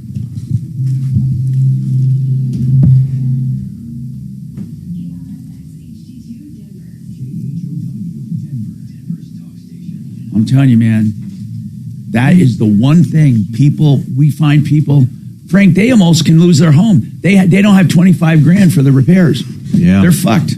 Yeah, that's rough, man. Is it possible to take out a loan for more than the house? Yeah, it's a home, not for more than it's an equity. Yeah. A home equity loan. But see, this is where his loan is perfect for that. But that's the FHA 203K loan, John, is it not? We need to talk about that. Extra for costs you and can fix-ups. get up to easy 35, or you can do a complete So you can add on to your mortgage as sort of a buffer for what Tom was talking about. Not a buffer. You have to, you have to identify the problems you're going to fix before they give. But with the all-in-one loan, all you do is write a check if you have equity. But you have to be well-heeled financially. The all-in-one loan, you got to. All right, GenesisTotalExteriors.com is the place that you want for your roofing, your gutters, or soffits or fascia. That's the stuff around like the eaves of your home, the siding and the windows and the doors and the decks and the painting. They do it all. GenesisTotalExteriors.com, and Genesis means from the beginning. So from the beginning, get all of your stuff done, and that means they'll walk your property to look for any hail damage you may have, and they put it all on one invoice, and you have one point of contact, and they deal with your insurance. It's a great system to have, and they can also do other home improvements. It's a company you can trust, and there aren't many of them, truly. GenesisTotalExteriors.com, Mark and Madeline Szymanski, family owned and operated, 303-679-8509.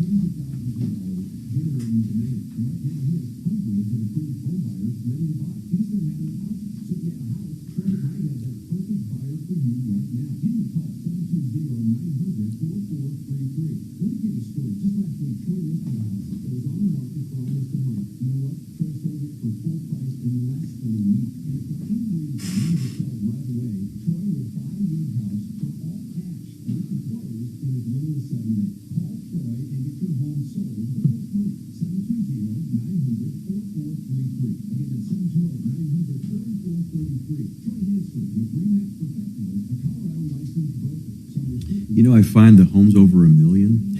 We're selling those in like 5 days. Multiple bids. It's all price point to price point, man. I'm telling you. Is that crazy? What does price point to price point mean? I mean, like if I get I had one in Greenwood Village, and we listed it at $1,025,000. The neighbor had the same model as theirs. They started here and kept coming down. They landed at $1,025,000. So we started where they finished. We landed at $1.127 million. God, that's and had 11 offers because he had more going up than they had coming down. That's what a lot of people miss. They think, I'm going to give away my house. I'm going to leave money on the table, but you're not. You're actually creating more demand, and you get a better peak price, and you put yourself in more of a position of power that way. Yeah, because once they fall in love with the house, and make an offer, they don't want to lose that offer, so they'll go up a little and up a little, but they would have never come in if it started up that high. But when they're forced to compete, it just makes it more competitive, too. But he got an extra $250,000. Yeah. I mean, it doesn't, not all price points will do that. Yeah. I knew that one would. I knew that would. And then that one I had in Lakewood, Zillow told him 656. And we didn't care about Zillow so much, but it was more leverage. We put it at 650. He was hoping to hit 7. We got 750. But the top bid, they were much higher than everybody else. So that cream rises to the top scenario is other people were bidding us up to almost 7, then we hit 7, and they went up as high as 750. Then we maxed. We peaked. Dimitri, your place, if it, do you have deferred maintenance that's going to? No. Zero deferred maintenance. The whole building. I mean, the whole building. Well run. Yeah, over $1 million in the savings account. Oh, so it's a really healthy place. Yeah, that's why it's so expensive. That's really important. Yeah. How much a month are dues? I just paid this morning $739 for an 1,100 square foot unit.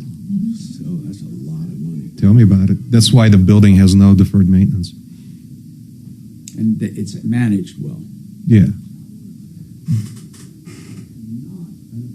By well, I mean shit gets fixed instead of saved for later. But they don't waste money either. Yeah, they do. They replaced an elevator for $1.5 million, which didn't have to be done. And they do waste money.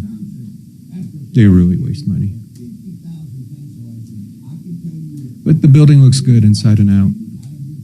Like, you'd be hard pressed to find anything that, in fact, I can't find anything that needs to be replaced. I could walk around inside, outside, hallways, elevators, garage, both garages. There's nothing like peeling or falling apart. No burnt out light bulbs. So Frank is going to sell it for me. What are you going to list it at? That's up to Frank. I mean, I'm going to have zero input into this because I'm going to say, dude, I want $1 million. And then, but Frank says, no, we should start at 3.25. So I'll have literally selling for $1 million.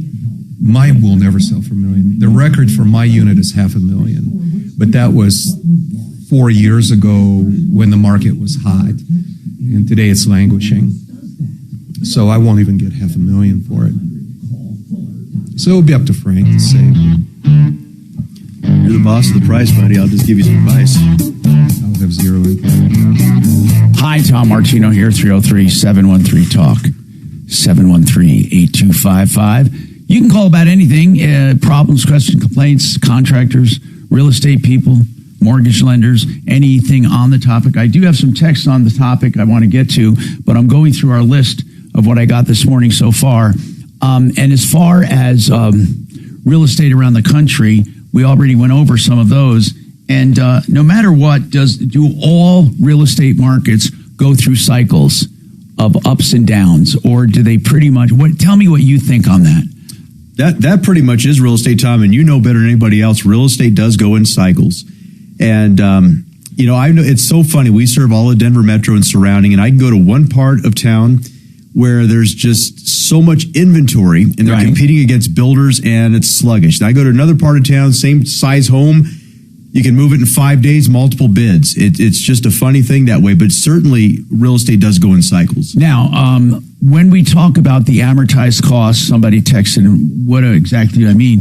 It's just, let's just say this, in emergencies, maintenance, furnace, mechanical, just stuff like that. Let's say over the next 10 years, you're going to spend, I'm going to use numbers that don't make sense.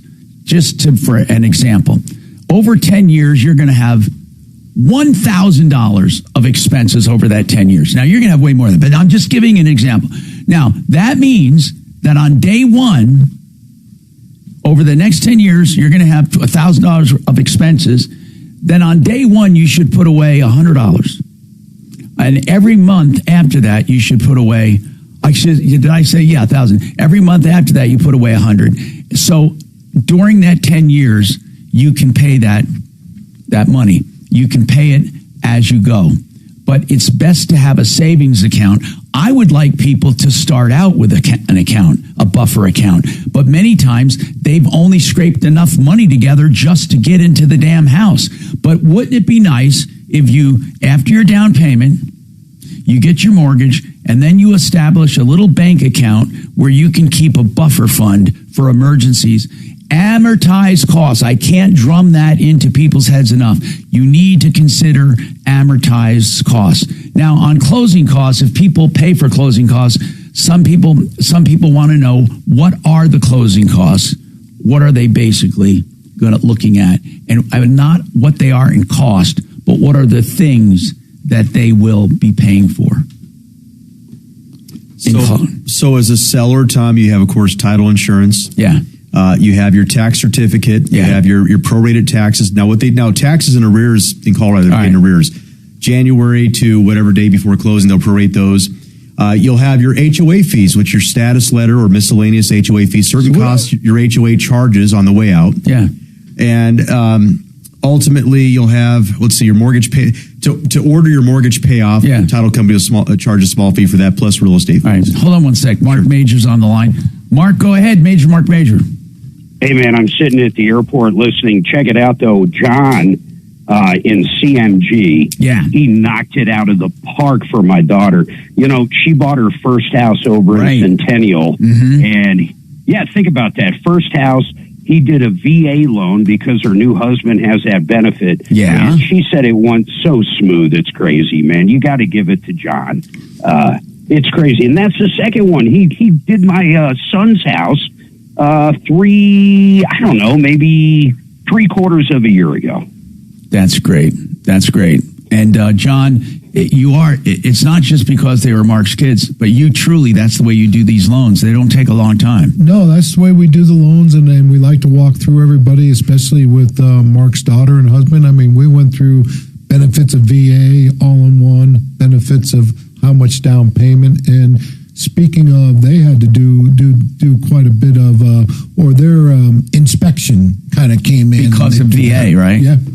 So it worked out well. Yeah, they negotiated too down quite a bit when those inspections came in, thanks to the VA. It's kind of weird even saying that, but because there's an inspector involved, they actually had quite a bit taken off. Hey, the other thing I wanted to mention, and then I got to split real quick, is I do have that movie event tonight, so people can still get signed up. It's 6:30 tonight. It's in Parker.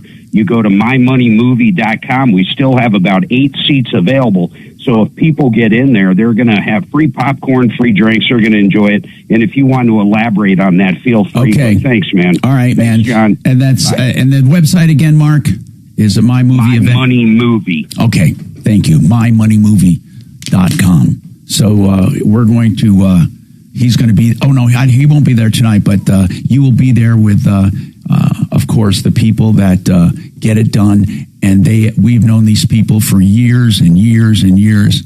Joe Chiano and his son. So let's go to Bill. Bill has a question for us. I got to take a quick break, Bill, but let's get started. What is going on with you, Bill? Oh, there you are, Bill. Sorry, it's my fault. What's going on, Bill? Okay, hi. Hey. Can you hear me okay? Yes, sir. Fantastic. Listen, I have a legal question here about being on a property. My son-in-law, my stepson, and again going through a divorce. And the owner of the house told him he was buying the house for like 12 years, making mortgage payments. He never intended to let him have the property, so he lied to him. So he's actually been paying rent. He put $73,000 of improvements in the house. Whoa, Bill, you got to hold on. Okay, just hold on. I got to come back to you. This is major deal. He thought he was buying the house, paying a mortgage. The guy says, you were only renting. Meanwhile, your son spent $73,000 on this property. No, hang on, please. Please hang on. Oh my God. Dang. I hope he has something in writing. Yeah. Because nothing verbal is going to count. Nope. That is scary as hell. That is scary, man.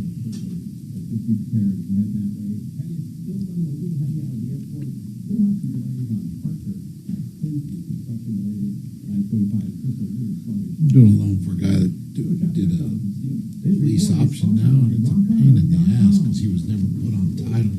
And he gave the guy $100,000 down too, originally. Luckily, it's going to work out for this guy. So, we're up on YouTube, right? Mm-hmm. What mics pick up? Do you know? Does this audio go out to YouTube? Yes. Hey, Vestera Turnkey can help you become a landlord in a hot real estate market or in a market where equity growth is almost assured with a healthy economy, great employment, great rental histories too. You contact Vestera Turnkey. They help you buy a home in this market, and then they don't leave you. They help you manage and rent it out, and with all the aspects of ownership as a landlord. Okay, they hold your hand, and then they help you sell it for profit. It's that easy. Why don't you give them a call and find out more? Because it's something that you might want to do as part of your investment. 303-888-3788. 303-888-3788. Or go to this website to find out about their next seminar. I'll be there. MyBiggestReturn.com. Okay, I want to talk about Excel Roofing because Excel, truly, I got to say this. It is the best company, one of the best companies I know, the way they run it, okay? Just the way they run it. The way they have project managers for each job, where the father and son work together, and where these employees are all treated like family. And here's what I love too. They don't believe in taking a cent until their customers are content. And that means not a dime from your insurance check. And they don't trick you into signing a contract to look at your roof. They'll inspect your roof for free. And they do roof repairs as well. You can get a price for your roof online at excelroofing.com. That's EXCEL, excelroofing.com. You won't go wrong with Excel. As I said, one of the best run companies I know. 303-761-6400. Need fresh breath fast? Order Zelman's online in just a few clicks and save 15%. Go to ZDL. Where's your office at, John? Oh, no, I know what I was asking. During breaks, can you hear me? During breaks, here it does is. everything in here go out to YouTube? Nice. I'm always having to rush out the door when I come down. I've got 100 things going, and I'm trying to answer everybody's emails and do 100 things before I leave. So I'm always flying in here. Down the street.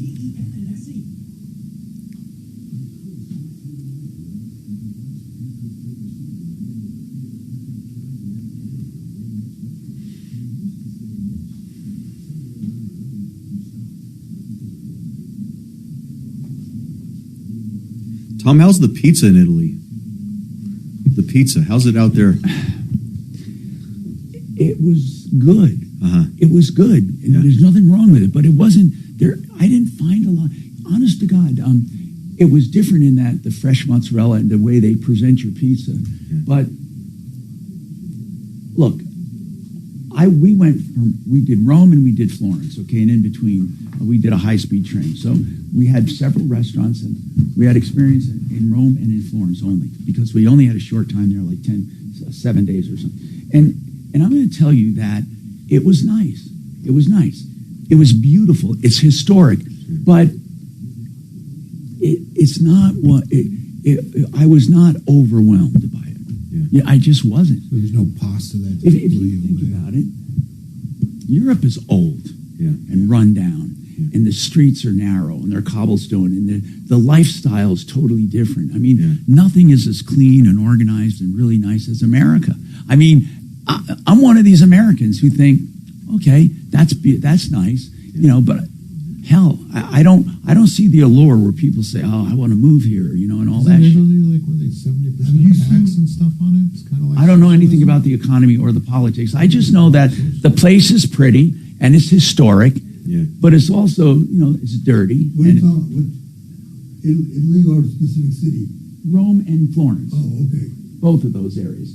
And there's beautiful little country. You know, I don't want to say anything wrong about it because it's a darling place to go. And it's very historic, and the churches and the museums and they're into fashion. Where we were, they were big into leather and into fashion, but leather was a big thing in that area, leather crafting, and also their food, you know, it was influenced by, you know, their food, more so than where my mom came from. The foods go by regions. Mm-hmm. Do you understand? So there are different regions that have different foods. Okay. You know, this wasn't a region where I went, but they were big on seafood because they're inland a lot, Florence. But there are, you know, Naples is another story, Venice. So I don't know enough about the country. I only went to 2 places. So, and I don't know if I might want to do Taormina or something off the beaten trail. That might be cool. And what is that one up north in Italy? The big Lake Como. Lake Como, is it? Lake Como. Yeah, that's I hear that's gorgeous and beautiful, and that's different. I think that I'd like to do what I want to do. I think I might want to do Japan. I hear Japan's pretty cool. For the food is great in Japan. And I hear. Have you seen all the YouTube videos on the European?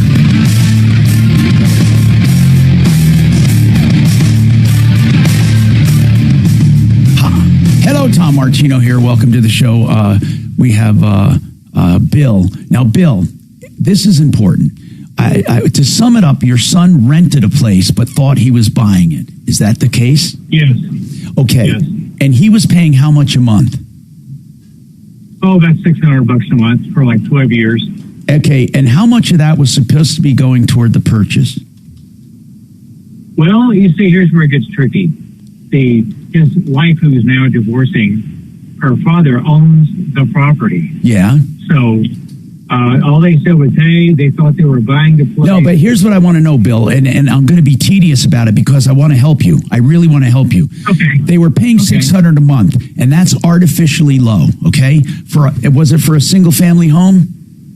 Yeah. Okay. Yeah. Now, did they have any written agreement whatsoever? Here's the problem. No.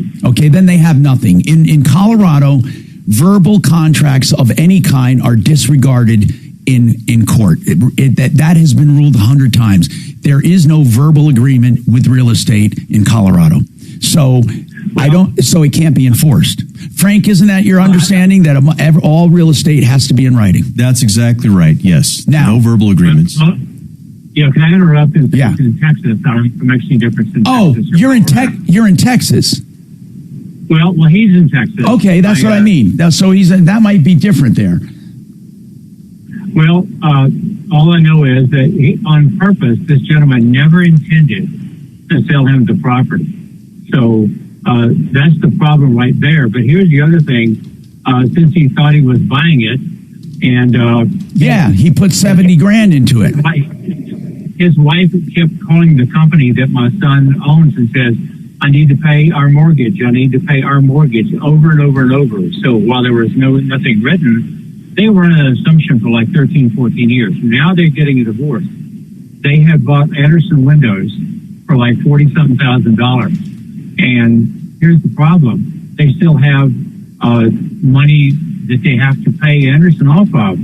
God. I'd like to put a lien on his property to say he can't sell, trade, or transfer it to anybody else until he pays off that lien. Okay, what you need to do first of all, he invested in that home. How much total? 33.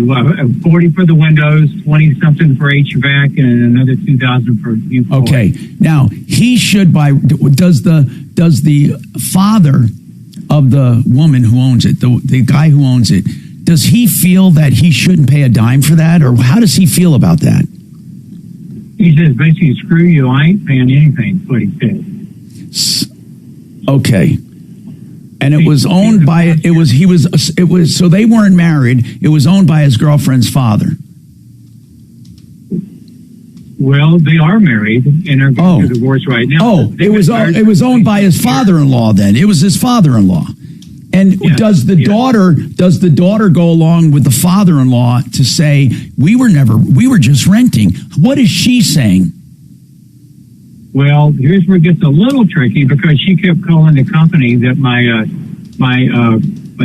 son basically owns and runs, and saying, I need to pay our mortgage. I need to pay our mortgage. Well, I get that, but right now, what is she saying? Is she saying they were renting or they were buying? What is she going to testify? What is she going to say? She admits now that they were only renting. Oh, see, so you don't have her as a witness. She's going to say we were renting. It doesn't matter what she said. We have to pay the mortgage. Hold on, Bill. I'm going to try to get an attorney. Tell him we'll try to get an attorney to talk to him. Man, this is a fucking nightmare. Yes. Rented a home. He should just put a lien on it and make the guy fight to get the lien on it. Son and his wife rented a home for 10 years, right? For 10 years at $600. So he didn't pay anything for rent. I mean, truly, if he was charged regular rent, they probably paid for that landlord paid for everything. Yeah, that's a fight too, but divorce attorney might be able to negotiate something out of the divorce.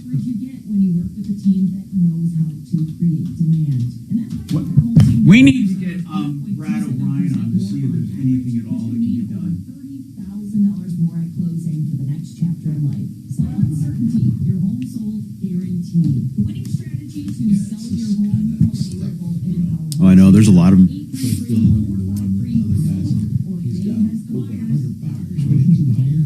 Same story for 5 years, though.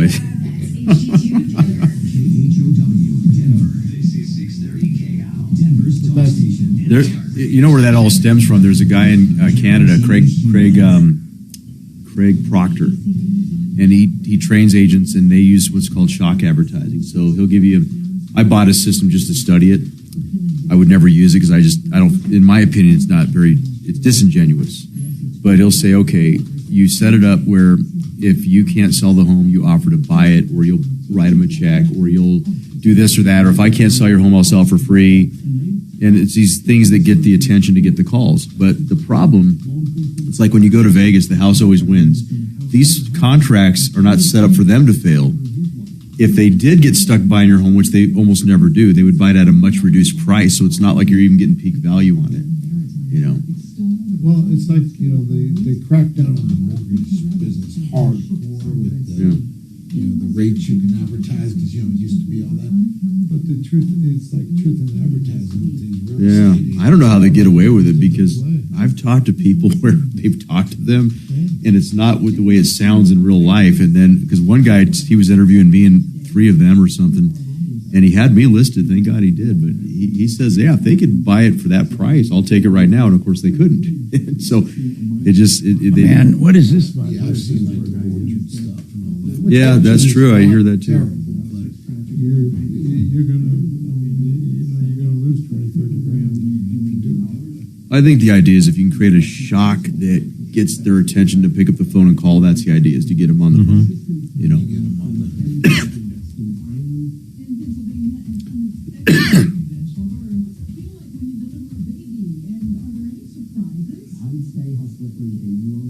Okay, at the radio studio now. We'll turn you on when I get back. Great, thanks.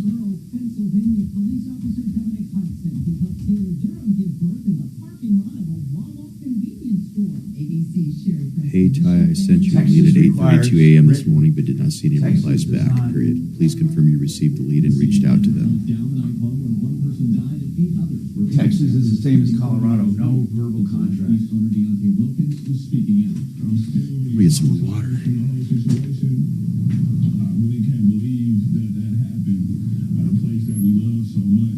Suspension order claims Wilkins deliberately tried to circumvent the licensing process. Democratic candidate for Governor Bill Weiser has his running mate, selecting Jefferson County Board of Commissioners Chairman as Lieutenant Governor. Dahl says she wants to serve all Coloradoans. To all Coloradans, please know that I will stand side by side with Bill to build trust across our rural and our urban communities. She says her work on the Board of County Commissioners gave her experience on issues ranging from affordability to wildfire response. Announcing a new wolf pack is formed in Eagle County. The Pine Ridge Pack is confirmed by Colorado Parks and Wildlife, meaning they have evidence of a litter of pups. CPW confirms 4 wolf packs have formed across the state. With the latest, I'm Sam Spack. Now, impact traffic. I better run to the restroom. You wonder how people get into those fucking messes, man. Who's married? They're paying her dad. Right? Yeah, that's kind of unfortunate, man. Bad divorce. Any lane that was blocked in there appears to be open now. 270 still running a little slow. We do have volume in and out of downtown sluggish. We're ramping eastbound 6. The southbound 45 remains backed up to Federal. About a 5-minute delay on merge. With traffic, I'm Jonathan Steele. This report is sponsored by Aleve. At some point, body pain may creep in and become your reality that day. But Aleve is here to keep you moving. One pill gives you up to 12 hours of body pain relief. So don't let pain hold you back. Try Aleve today. Use as directed. This has been Capital's Truck Crash Pieces of are different from any other kind of case because semis are 80,000-pound guided missiles that in the wrong hands cause horrific theft and destruction. That's why John, Meatfest is an annual event that my friends and I put on, and we usually have 60 to 80 guests, and some very interesting people come, like the Broncos head coach, for example, Mike Shanahan. So there's really good conversation, very interesting stories, and when the sun goes down, it transitions to whiskey and cigars, and I've met some fantastic people at this, some really interesting stuff. So who does the meat? Do you guys like? So all the guests bring some kind of a meat. You don't bring meat for 80 people. Yeah. You bring a large serving of whatever meat you want, any animal, fish, any bird, anything, rodent, I don't care. And then we hire a staff. We have a chef. We have 2 or 3 waitresses. And so the chef will chop it up into little bite-sized pieces on toothpicks. The waitresses carry it around with your name on it so that they know who contributed this. And then towards the end of Meat Fest, before cigars come out, the awards are distributed. So you'll get like best meat, most creative use of meat. Meat Fest Spirit Award is the most coveted award. So do the people bring the meat, season it, and all that stuff for You can bring cooked meat, or you can, or you can have it cooked there for you. So we have another chef that operates a grill and a smoker. And a smoker, obviously, to warm it up. Yeah. Like you can't smoke something during Meat Fest. Yeah. We also have an oven and a stove. So it's pretty much up to our guests. But you will taste. I think last year we had 32 different animals represented. You'll taste some really good stuff. What's the weirdest thing you ate?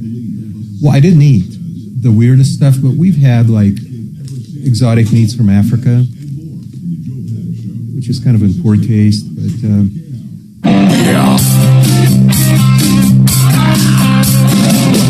Ripped off, bad news.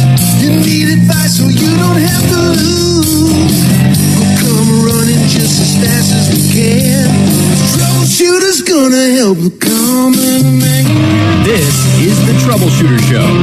Now, Tom Martino and Major Marc Mager. Hello, what is going on today? Major Marc Mager's not here today, but we do have the rest of the crew here, and we are answering questions, taking complaints, and solving problems. This one is a nightmare. I did look into Texas law during the break. I'm not going to give legal advice. Of course, you'd have to see a Texas attorney. But most of the time in Texas, you have to have a written agreement for it to be enforceable in real estate. There are some exceptions that sound pretty weird, and it might be good for Bill.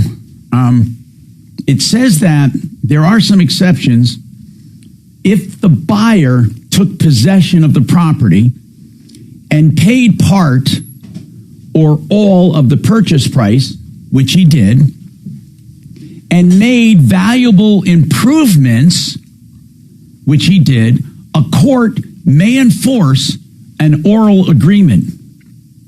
So that's interesting that it has that exception to the law. It says oral agreements or verbal agreements in Texas are not accepted unless the buyer moved in, paid part of the mortgage, and made valuable improvements. Bill, this might be worth him hiring an attorney in Texas. I mean, what else can he do? I mean, a phone call from us, that landlord doesn't give a damn. But here's the other thing. In reality, paying $600 a month for a house is probably under market. And they might, say that really, in essence, you were given credit for that.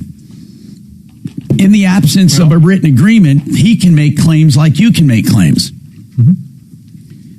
Yeah, so, can I just explain one quick thing? They also paid, they paid taxes, insurance, everything as if they owned the property. The only difference is is still in his name. Yeah, but that doesn't make a difference. But it does help in that argument where he moved in and made the payments. I mean, I'm saying that they might say he never owned it and never should have done that. But Texas law does have this little carve out where if it's under the statute of frauds, and it says that they will recognize if the buyer moved in, made partial payment, and made valuable improvements, a court may enforce an oral agreement. So it's really hard to say. I think you're going to need to get a Texas attorney to take. I mean, this is a lot of money for him.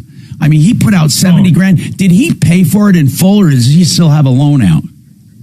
Well, he's still got a loan on the windows, about $33,000 on the Anderson. Who signed? What I don't understand is how did Anderson have him sign without the homeowner signing? If the home wasn't in your son's name, Anderson is crazy to do a contract with someone on a rental home. You know what? And that's what we're trying to figure out now. What we also have found out, Tom, is that in the meantime here, the landlord or her dad is trying to get the home out of his name. He's looking to see if there's some way he can get his name off the property. We know he's been talking to another attorney. But wait, why does he want his name off the property?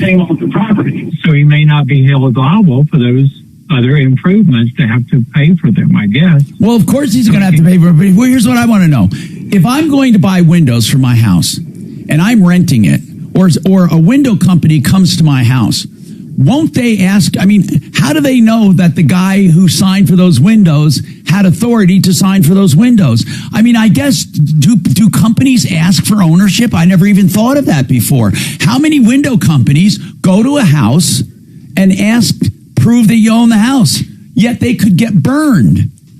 If you really think about that, they could get burned. I'd love to talk to Genesis or one of our companies about that.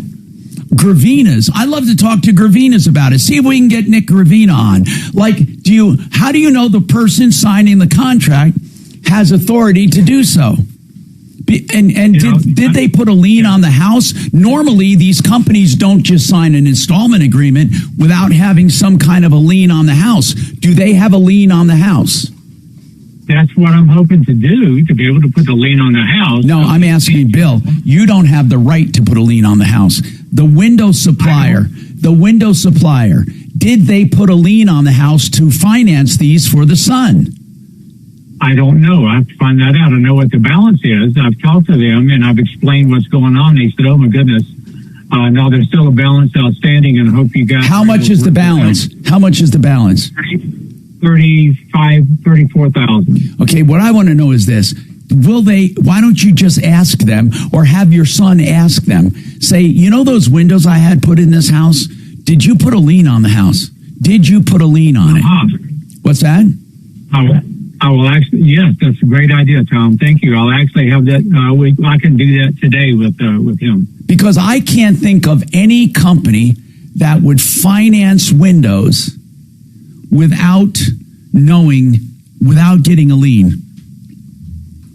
Hey, Bill, why is the landlord / current owner of the house trying to get his name off the title to the house? Because he wants to get out of paying, he said. But that won't get him out of the lien on the house. So I don't understand why do you have any insights into that? You know, that's a good point. He's not going to get him. Well, it'll get him out of personal liability.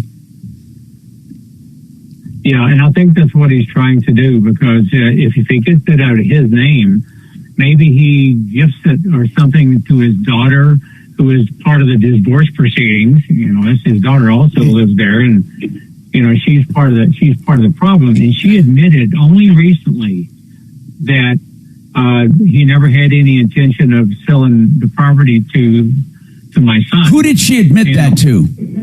Him, my son. So she said, basically, my dad cheated you for 10 years. Yes. And was she saying this because she was upset about that? Or was she saying it like, ha ha, we got you? I think it was a ha ha. Oh my God. So he's been paying. But on the bright side, if there is one, he's only paid $600 a month for that house. What would a house normally rent for? A normal house like that, what would it rent for? In Texas, I'm not sure. It's only maybe $300K, $325 is what I think the estimated market value before the improvements. It's close to $4 now with the improvements. You know, if the current owner / landlord is afraid of this Windows loan this much to try to get out of that's a great leverage for Bill's son. He'll say, look, we'll give you back the house, but understand it comes with a $32,000 outstanding loan on the Windows. That might bring him back to the negotiating table. Let me ask you something. What were the terms of the purchase? He was going to make monthly payments for how long? Well, that's what I don't know. And you see, this is the problem. How long did the 600 month go on, and how much of it was put toward the purchase, and how much was put toward the rent? And when was the closing supposed to be? Well, all I can tell you is this, that we need to talk to your son. You have too many unanswered questions. Too many. Yeah. If your quote, I don't know what your question was to begin with, because there are a million questions. Like, did he have a lien? Did Anderson, did they think ahead and put a lien on the house, like a second mortgage or something, to let this guy finance it? Or did they finance it in just his name? And then if he's only paid for half of them, where are they going to go for the other half? And, what were the terms of the sale? I mean, you don't just enter into a contract and pay $600 a month without knowing what the end game is. What if the sale price was $1 million? He doesn't know what he was buying. What was he buying a house for? What was the purchase price? Tom, here's the deal. It's his wife's dad owns it. So he said, okay, you and my son are buying the house. Okay. And how much? How much? That's the good point. I don't know what that is. I'm not even sure he knew what it was. He just said, you're buying a house. The wife, his wife. This can never. Your son's going to walk away with nothing. I mean, there's nothing there. You can't even say what the purchase price was. Exactly. I know, but at least there's a lien outstanding. Well, not a lien, but if we can figure out that if they, tell me how that would help your son? How is it going to help your son if in fact that the window company puts a lien on the house? How is that going to help your son? To not have to pay $37,000 to finish. Okay, that's right. That would help him. Honestly, he also paid like $26,000 for HVAC equipment that he's already paid off. Yep. So all these upgrades add up to that $70K. When it gets right down to it, he just doesn't want to get, after this divorce is final, settle with another $35,000 he's got to come up with, which is just not fair. If he could be excused of that last $35,000, would he walk away?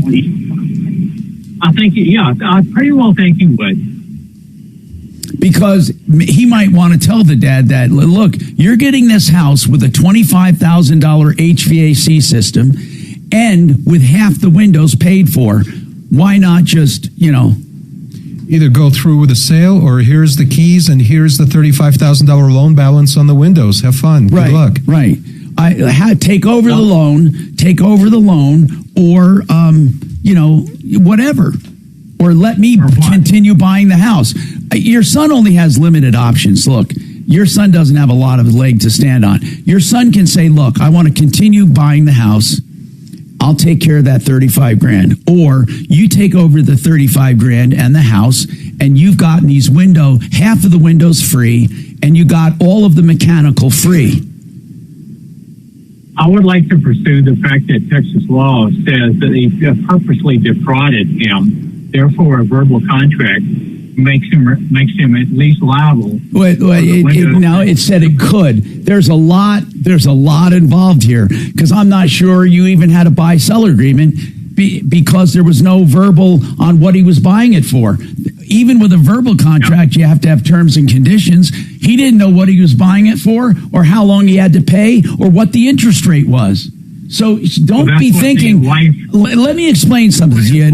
Let me explain something to you in plain English. You have a very weak case. Okay, don't go in there with guns blazing, thinking you got something. You don't.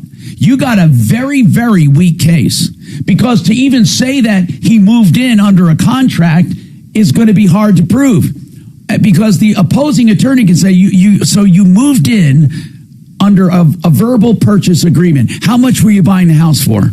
I don't know. What was the interest rate? I don't know. How much of the rent was going toward the mortgage? I don't know. How long were you going to have to pay for that mortgage? I don't know. So where's the agreement? An agreement means you have terms and conditions that you agree to. You see, that's what a verbal agreement is, not just a verbal promise. You're going off a verbal promise he was buying the house, but there were no terms and conditions. So he might be eaten up and spit out in court. Don't think just because this law says if the buyer moved in and did improvements and paid part of the mortgage, there could be an oral agreement enforced. Now we go to the oral agreement. Okay, the guy said, yeah, he was buying it for $1 million. What is your son going to say? No, I wasn't. So where's the agreement? There is no agreement. So you can pursue that Texas law all you want, and your son better be ready to spend. I'm not going to lie to you. It's going to cost him a minimum of $50,000 to fight this. Well, okay, we can go there, but all I'm saying is there a way just to reduce it down to the fact that to pay the balance of what's the simplest way to try to get him to have to pay the balance of the windows? The simplest way to get him out of paying that balance would be for the owner of the home to take it over. Tom, I think the owner of the home is going to have to take it over by default. If Bill's son simply walks away from the house and the loan, Anderson is going to enforce the lien against. Your son could go do a bankruptcy. Oh, I don't think he has to do a bankruptcy. He can just walk away from the loan. Well, yeah, but if they sue him for it, they can get a judgment against him. I don't know if they will. They'll try to, actually, they're better off trying to collect from the new owner of the home and then foreclose on the lien. They're going to put a lien on the house. So I don't know what that father-in-law is trying to accomplish, but he's going to be liable for those windows. He is, he is unethical. He calls himself a Christian and a pastor, but he is. I could have told you that from the get-go, and it's been deceiving for a long time. Anyway, your son can walk away. If your son walks away from the loan, they're going to go and put a lien on that house. You know that, right? Good. I'm glad. Good. Tom, one last thing I'd like to contribute to bolstering Bill's son's case, if there is a case. This is the point of these negotiations where people are making a lot of admissions that are not going to serve them well. So if Bill's son invests literally $28 in a little digital pocket audio recorder, he might be able to get all kinds of great information to use later. But the whole point is this: if you can get if they're going to have to put a lien on the house if they can't go after your son, and your son can threaten bankruptcy. I mean, he's in a bad way right now. He's in a really bad way. By the way, I want to tell you about One Clear Choice Garage Doors. If you're looking for garage doors, you can't do better than One Clear Choice Doors. Go to their website where you can see everything they offer. They have 24/7 service, and they are simply the most dependable, best garage door company around. Here's the website, oneclearchoicedoors.com. oneclearchoicedoors.com.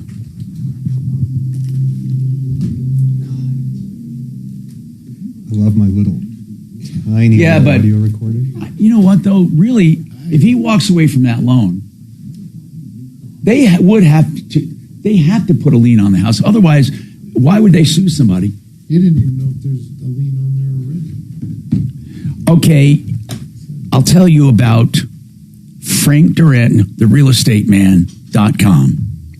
Frank is someone who will do a free market analysis of your home for the asking. All you have to do is call him, and we'll talk about what is involved in that on the show. Frank Duran, therealestateman.com, 303-920-1622. Let's talk about the lowest prices in plumbing anywhere. EuroPlumbingColorado.com. You will never get lower prices. Water heaters at $1,600. What are you kidding me? You can get your whole house repiped directly from the source, because these guys are the ones that do it for the other companies. And you can get your price online, EuroPlumbing.Colorado.com. So whether it's a sump pump, garbage disposal, or you need to do a water heater, you want the lowest prices, EuroPlumbingColorado.com. 720-500-3000. Jim, the other thing I do is just this. When you go talk to people, you got to almost have to have it. And it records video and audio. Oh, so you got it set on already? Oh, no, like, if I have a conversation with somebody that's trying to screw me, or I have a suspicion, this is how I show up with my phone in my pocket. And it's videotaped. And the video recorder is on. Yeah. Plus, you can get video recorders that are so tiny that go in glasses and everything. Hey, nobody's going to question that. This is where I keep myself around. And if it's real, Does it pick up sound pretty well? Oh, it's perfect. Really? That's good. Perfect. And then if it's a critical meeting, for a scumbag, I think that they might, will you tell them that you're recording this? This is a single party. The 2026 season of Intense. 10 is turned up. No transforming sets or endless matches. And sometimes, if I think I'm making a goal, I'll also put the little pocket recorder in my in that notebook right here. So even if I get caught by this, I still have that. It's still going. Or if I spill a lasagna on this or something, during the meeting. What is the new AI energy initiative?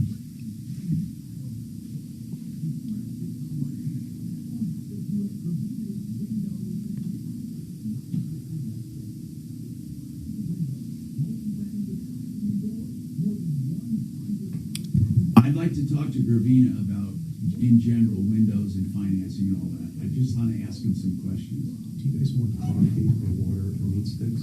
No, I'm good. I'm good, my friend. Thank you for asking. Company, but just about, the business.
First breath is just a few clicks away. Order Zellman's online today and save 15%. Visit ZBLMINS.com and use code SAVE. That's ZBLMINS.com for fresh confidence delivered. Don't let that breath go the moment. Stay confident and save 15% with code SAVE on Zellmans.com today. This is Sarah Spain with the latest from iHeartRadio Sports, presented by Novartis. Defending AUSL champions, the Utah Pirates, and the regular season at the top of the standings, secured their spot in the next season of the USL Championship. They'll face the winner of tonight's second game when the Pistons Chicago Bandits take down number 3 seed Pacific State. That's a 9 p.m. Eastern, 4 p.m. The award-winning sports story is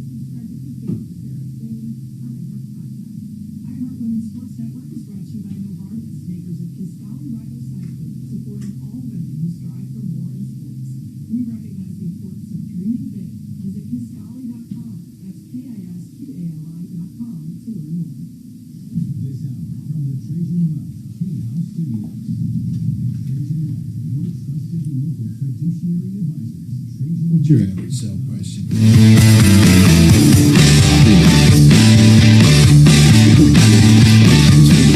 Hi, Tom Martino here, 303-713-TALK, 713-8255. Let's go to the phones. Bill, what's going on with you, Bill? That was the one. Oh, that was the one we had with, Bill. Okay, I'm sorry, that's Shane. Shane, thank you for telling me that. So with Bill, he needs an attorney in Texas, and but we're going to get an expert on, tell him to talk about what happens and if they have a lien. I think most likely Anderson Windows has a lien. Shane, what's on your mind? Shane, are you there? Go ahead, sir. Shane. Yeah, I was wondering if I use insurance on my home. I heard you talking about it. It makes it go way up, or if they decline you. Well, sometimes if you yeah, for every claim you get, you become a higher risk.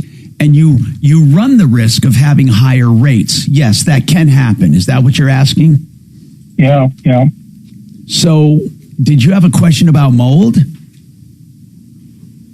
Well, I think I had a guy over here.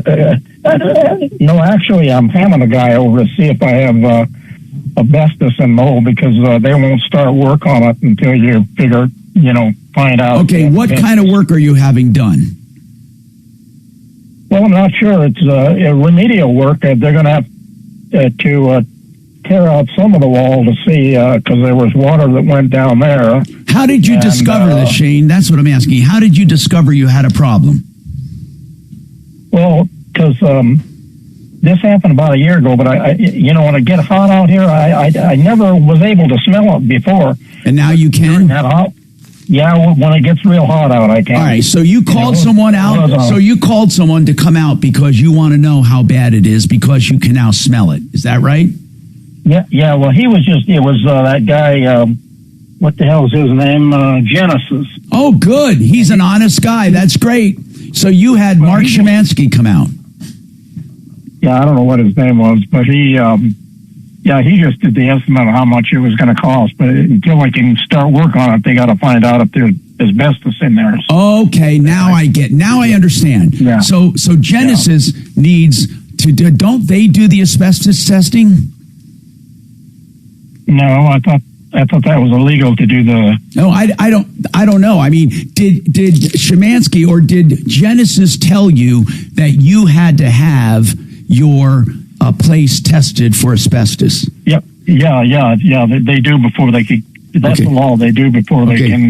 But did Genesis say that's part of what they do, or you had to hire someone separate? No. I don't think it's legal for them to do both. I don't know. Actually, I don't know the answer to that. But are you looking for someone who can test for asbestos? Well, yeah. I think I got somebody. I was just wondering about my insurance. I heard you talking about that. Okay, so insurance is probably not going to cover the asbestos stuff at all. Oh, really? Just the remedial part? I don't even know if they're going to. Why would this be an insurance job to begin with, is what I'm asking. Is this a sudden... Well, I don't know. I have insurance through them, so I don't know. Let me find out. Instead of tripping all over this, Shane, let me get you a good answer. I'm serious about this. Let me call Brian Burns at Compass Insurance, and let me find out what kind of damage like this is covered and what is not covered, and we'll get you a good answer. So hold on. All right, I'm going to put him on hold, and then what we can do is let's get Compass Insurance on to answer this about mold coverage. That would be really, really good. And we have Nick Gravina on now, and I want to ask Nick a very important question. Nick, we had a case in Texas where a guy, he was renting a home. He thought he was buying it. His father-in-law lied to him and said, hey, pay me rent or pay me $600 a month, you're buying the house. That's the story we're getting. Now, in the meantime, this guy had windows put in, Anderson windows, and they were like $60,000. He has a $35,000 balance or something like that. And now the father-in-law says, we were never selling you this house, you were just renting it. What I want to know is this, and I know, I just want your best guess. I would think that if a company like Anderson or an Anderson dealer goes out and they put windows in a house on a loan or on credit, that they will secure it with the house, wouldn't they? Put some kind of lien on the house, do you think? Or would they just take a signature loan? You know, I mean, I've had similar things in the past where renters will act as the owner, and that, to me, turns into fraud. But if this guy was under the impression that it was going to be his house, I think it's, he's kind of on the hook for it. But now if the dad's going to renege on it, maybe that goes over to him, but that could turn into a sticky situation too. They can put a lien on that. They can put a lien on it if the balance isn't paid. Yeah, that's what I was saying. But they don't do it up front. They don't take a second out on your house up front when you finance windows. No, and most of our construction loans like that in Denver anyway, there's no liens against the house. Okay. That's what I wanted to know. In Denver anyway. Okay. In Texas, it could be different. No, I think it's the same. I think the way he was talking, because anyway, but if that guy, if it's in his name, even though it wasn't his house, and they put the windows in that house, don't you think they're going to put a lien on that house if that guy walks away from the loan? Oh, absolutely. I would. Okay, so if that I guy think presented himself as the owner and that he signed it. I mean, again, he's on the hook, even though it might not be his house. I would consider it fraud, so you can kind of bounce it back and forth either way. Yeah, which is never good. But that's kind of the long and the short of it. Okay, thank you very much. And that's Nick Gravina from Gravina's Windows, Siding, and Doors. And by the way, they've been around 65 years, a really long time, started by Nick's granddad. And they do, by the way, siding, 50 lines of windows and doors. And I'm telling you, they're a great company, and he's a wealth of information. And he said that they don't put a lien on a house if you do financing, but if you don't pay it, they probably would put a lien on the uncollected debt. That's Gravina's, though. They're great people to do business with. 950 West Evans, 303 Gravina, or gravinas.com. Now, having said that, that guy, I gave the right advice, or D did. D said if the guy walks away, they're just going to put a lien on the house, and the scoundrel who's cheated him is going to have to pay it. Yeah, I mean, the downside to Bill's son is that he's going to get his credit wrecked for a while. He possibly could get sued, but there are ways to deal with both of those. But most likely, the company is going to go after the low-hanging fruit, which is the lien on the house. Absolutely. Exactly.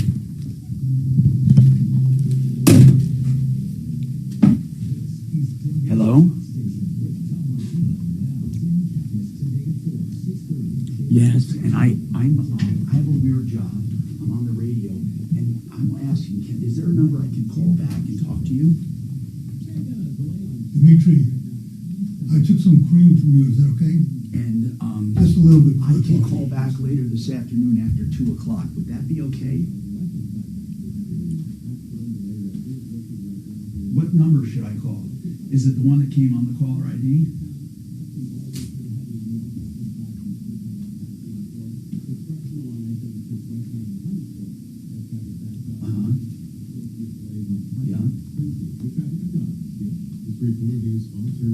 Okay, and by the way, that tentative date looks good, so I'll call back, okay? It was August 5th at what time?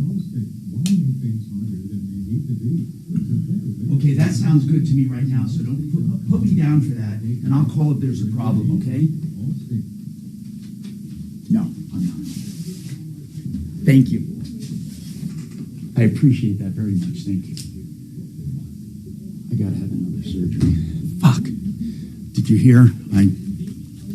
I have to have another surgery. That other thing, it acted up again. The thing that sent me to the hospital with that real bad sepsis came back. They went restricted again, so they got to put a bigger stent in. You okay, buddy? Yeah, but I'm getting worse each day because it's building up. But so far I'm good. But they can't wait too long. But what's that? My Your iron? Colingus ascending. I got the name of it, but here's what happened: where they built my new biliary duct, it's narrowing. It's starting to restrict from scar tissue. Yeah. So that backs up the poisons, and eventually you get sick, really sick. So they're getting me in August 5th. to do an endo with a stent. Okay. And that's the soonest you can get in? Yeah. He didn't think it would be that fast moving. So, and I...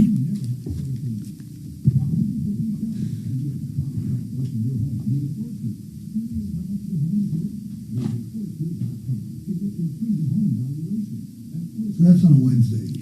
ExcelRoofing.com, an excellent company, hence the name Excel, E-X-E-L, roofing.com. Let me tell you something. You go to their website, you get a price for your roof. On the front page, they have a place where you can get a price for your roof, whether you're paying or your insurance company is paying. And one thing about Excel, you will never have to sign anything to get them to inspect your roof. They do it free of charge and give you a full detailed contract, all free of charge. And then they don't take a cent until you're content. And there are no cancellation clauses or penalties for them. They just want to earn your business. ExcelRoofing.com. You don't do better than Excel. I've known them for like 30 years. 303-761-6400. So what happened is where that was restricted. Now, they did tell me this. They're going to schedule me for this. But if anything happens like it did, I go straight to ER. Then they do it then. But they like to keep them scheduled if they can. Of course, yeah. But there is no doubt that I can't go without this. What did they say as far as symptoms? Would it be pain or? I had the pain already. Okay. But then it would be certain stools, certain urine I don't have, jaundice I don't have, and vomiting, chills, and fever. That's what I had last time when I was out for several days. Right. I was really sick. I had E. coli and all that shit. So what happened was they took the old stents out and ballooned it. And they thought, let's leave the stents out and see if the balloon worked. Because sometimes when you overstretch, they don't go back. But mine went back, they thought. Because I get liver tests every 3 weeks, and the liver's going like this, the enzymes. So they said, we fear that we have to put a big stent in there. And if they put a big stent in there twice, every 3 months they have to change it. They think that in 6 months it'll be trained to stay open. Does that make sense? Trained? I don't know. With heart stents, they have to keep them in there. Yeah. But they But said... you're talking about different kinds of muscles. Yeah. They said the biliary duct... It's still smooth muscle. Yeah. So if it works on blood vessels, it should work on any kind of smooth muscle. No, it will work to keep it, to open it. My question is, will I always need a stent? That's it. I don't know. That would be a hell of a thing if I did. But I don't think so. AI said that tissue can eventually remain open on its own. It's your bile duct, correct? Yeah, the new one. Yeah. That they had to put in there. So was that a bad surgery, or is that common with a Whipple? Who knows? They don't, I would imagine that's not a common complication.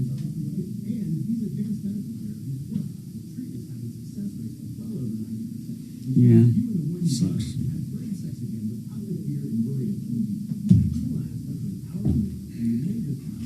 But at least monitoring, I don't get crazy all of a sudden. You remember I was having good days, bad days. I didn't know what was going on. Yeah. At least now, like Stephanie says, we have something that we know. Yeah. So it's not like an unknown. Because I was saying to you, dude, what the fuck is wrong with me? I feel good, and then I feel bad, then I feel good. Now we know what it is. So that's the good part. There's somewhere to go to fix it. It's not a mystery. Hi, Tom Martino here. Welcome to the show. 303-713-TALK, 713-8255. Did we get, is Compass going to come on for Shane? Okay, call him. Hey, Shane, just hang on, and we'll see if we can get an answer for you on that, okay? All right, so let's talk about real estate again. And we're talking about concessions. You said sometimes they'll do some concessions on fixing things for the home inspection, buying down the interest rate, helping with other things. Like they're just, what are some of the other things they might do? Closing costs. Okay, closing costs, right. Yes. Okay, so those are some of the things sellers are doing to move their houses. Why? Is it a buyer's market or is it a seller's market right now, or is it even? Tom, I would tell you right now the single-family market's a balanced market. And right now it's balanced. Sure. If you look at that graph I just gave you a little bit ago, if you look at a real buyer's market, we had over 6 months of inventory. We had over 26,000 homes active for 5,000 buyers buying. That was a true buyer's market. Right now we're sitting around 3.2 months of inventory, a little over 12,000 active listings, but it's really balanced at this point. So 12,000 active listings. Do we know how many active lookers? Yeah, we're sitting around 3,867 pending and 5,759 new active listings as of the end of June. Okay, so anything can go, basically. Anything. But I'll tell you, as long as you price them right, we're still finding homes are moving at good, steady prices right now. And by the way, if you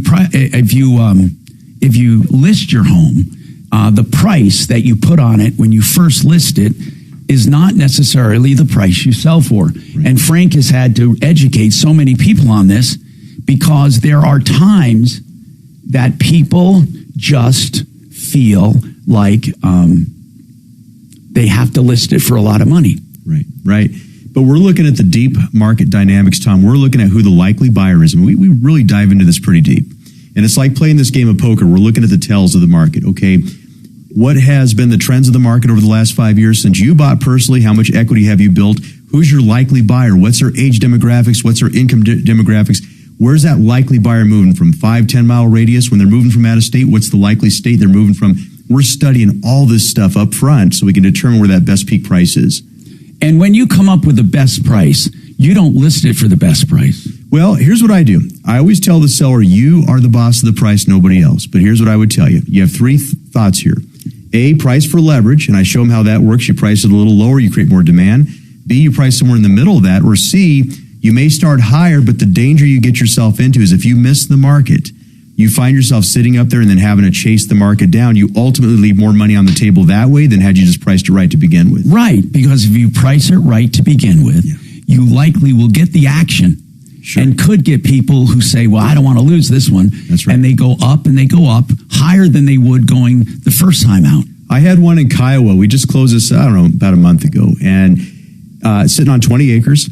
His neighbor, who had a very similar home to his, built the same year, pretty much looked the same on the inside. His neighbor had 35 acres, an extra 15 acres. The neighbor started high, kept dropping, lands at 784. My seller's thinking he's going to get about 720. We have less acreage. No, we got 800 because we leveraged the price, got more demand, had multiple bids on the property. So you're getting more than the guy with more property. With more property, yes. And he fell out of his seat. He couldn't believe we got that much compared to his neighborhood that just sold for the 784. So the worst thing you can do is start high and come low. Yeah, because they eventually sold. They did, but at what cost? They left money on the table. It's better to start low and work yourself higher. Yeah. And often they are the ones. Leverage. They are the ones who end up paying more, is getting more, is when they didn't ask for it up front. And he was in a much stronger negotiating position because the buyer really had to work to win his bid. Okay, I have Jen from Compass Insurance Group, and we can talk to Jen about this. And I'm going to bring up Shane. Shane recently, Jen, I don't. He has some insurance. I don't know what it is, but he asked about insurance. Okay. He had some leaking. Where did this leaking start? How long did you have it, Shane? Well, it's been about a year, and it came out of in the kitchen. The line broke or some damn thing. Okay, so it's been sitting there leaking. It's been leaking without you knowing it for a year? Oh, no. It happened about a year ago. I got it turned off that night. Okay, so what exactly happened, though, on this line? The line going into the refrigerator. What happened to make it break? No. The line going into the underneath the faucet underneath where your dishwasher is. Okay, so what happened to that? Did it freeze? What happened to it? Something just broke in there, and it started, the water started coming out, and I got it turned off that night. Okay, and then as a result of that, you got mold and mildew, and you had someone. I don't know. I just, it was I just started smelling it real bad after it got, up to 100 the other day. And right now today I went in there and I can't smell anything, but I guess once it gets hot, you can, that mold. So here's what's his question, Jen. What is covered? Were there, you didn't get it repaired yet. That's what you were waiting on. Jen, his real question is, what does insurance cover as far as he might have asbestos in his house and getting rid of the mold. Is that part of an insurance claim for this leak or not? Typically, mold is not covered because mold is a slow situation that's happening over time, and insurance is intended for a sudden instance that happens. So from what I'm understanding, he had this happen a year ago and he turned the water on and it hasn't been, did you have it repaired at that time? Yeah. Not yet. No, not yet. So he's thinking of having it repaired and he wants to know how much insurance is going to pay. I told him insurance may not pay for any of it. I think I agree with you, Tom. I don't think insurance is going to pay. If you knew you had a leak a year ago and you didn't attend to it, your responsibility under your policy is that you would have called a repair right away. No, he did repair the leak. He did repair the leak. He did repair. No, yeah, he repaired so why would there be mold now? He repaired the leak. Right away? I'll explain it, everybody. Shane, hold on. The leak happened. He fixed the leak. He did not fix the walls and all that. And right now, he is smelling mildew and mold, he thinks. So he's thinking that the water that got in there is now what turned into that mold or mildew.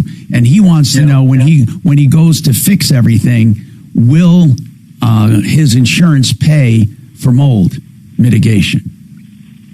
Typically, insurance does not pay for mold mitigation. Okay. So I don't feel that is, you probably have a strong case if I got to take this break. Jen, I hate to do this to you. I really have to take this break. Hold on, please, for me, and then we'll come right back.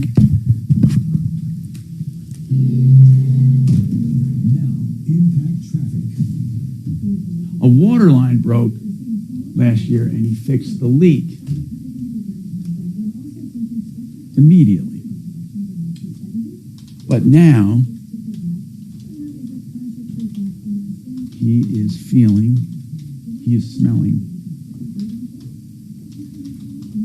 When you do that theory, you need to have people come in. Technically, they don't even have to take the full price off. Yeah, because the listing of a home is a solicitation of offers anyway. But where I caution them is be careful, because if you do get in a position where you have multiple bids, don't jump too quick, because with maybe one exception to that rule that I've seen, pretty rare, but John Fuller is a personal injury attorney. Now, I hope you never need him. But the good news is, if you need John Fuller, he's a phone call away, and he can get started on your problem on the very first phone call. That's John Fuller, 303-597-4500. Ask to talk to John, or he'll call you right back, and he will get started on your case if you wanted to. If not, you can ask all the questions you need to know. And when he does go to work for you, he does it on a percentage fee basis. That's John Fuller, 303-597-4500, 303-597-4500.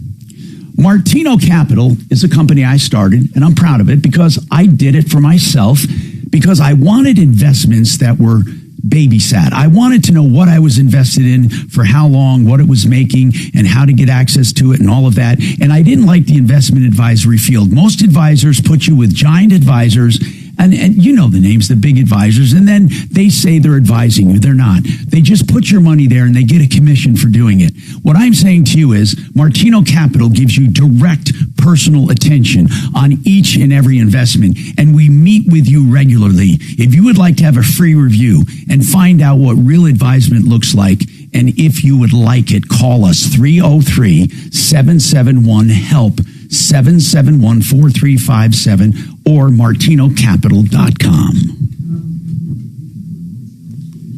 Sorry, guys. Hey, Tom. Your voice was nice to meet you. You guys send that? I didn't even. I was so ingrained in what I was telling John, I wasn't even thinking about Tom just on the. Thank you. Okay,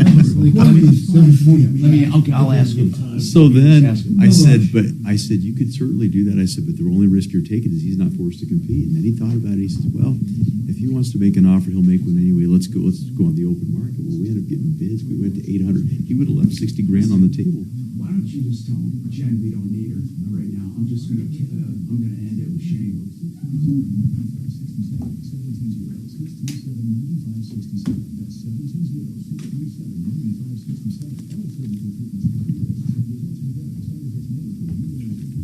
You been playing golf lately, John?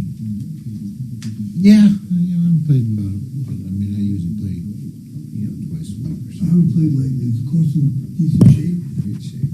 Is it? Compared to what everybody else, they just sent an email out about they're going to have to bring down the monitoring some. But they do, at least they have some water from the water rights they got. Compared to every other place I talk to, wherever they, of course, in really good shape. Really good shape. I'm trying to play this weekend. Where are you playing? You still going to the Heather Race? Where are you playing? No, I'm going to Cherry Creek. I knew that. Yeah, I didn't know. That's a good thing, but it's in great shape. I moved out of it, but I still belong to as a member. There's so many members now, man. So many members now. It's busy. I don't think she puts a limit on members. I don't either. I thought she did. No. Well, so like some of the guys at the HOA, Rich and all the other guys, they were trying to get a number from her, and she refused to give it to them. The guys A number to join? That are how many members? The guys who own or run the HOA were trying to get a number from her. And she said, "Sorry, I don't have to do that." Why? Because the HOA is different than the golf course. She doesn't, she can't assess us, and all that stuff. Are you living there? No, I used to, but I'm there all the time because I remember. But so, since she doesn't assess or anything, we have no right to get that information from her. Oh. And she actually refused to the HOA guys. Well, because the HOA is separate from the golf course. Yeah. But she, Richie Laws and Bob Donegan are trying to get that number from her. I wondered if somebody went up as a prospective member and asked her how many members before I joined. I wonder how many members there are. If she would keep telling me. But I know she refused to the HOA guys to give her that number. All her kids are making a big old salary off of that place and everything. They all live in there. But she only runs the golf cart, right? Right. But nobody knows. I mean, she doesn't have to open her books up. But I got a great deal with her as far as my dues. When I turned 70, she said to me, "You can go on this, I'll make you a deal. I'll give you, you forfeit your initiation. I'll give your son a legacy membership, where basically have to till he's 40, and you never pay dues again."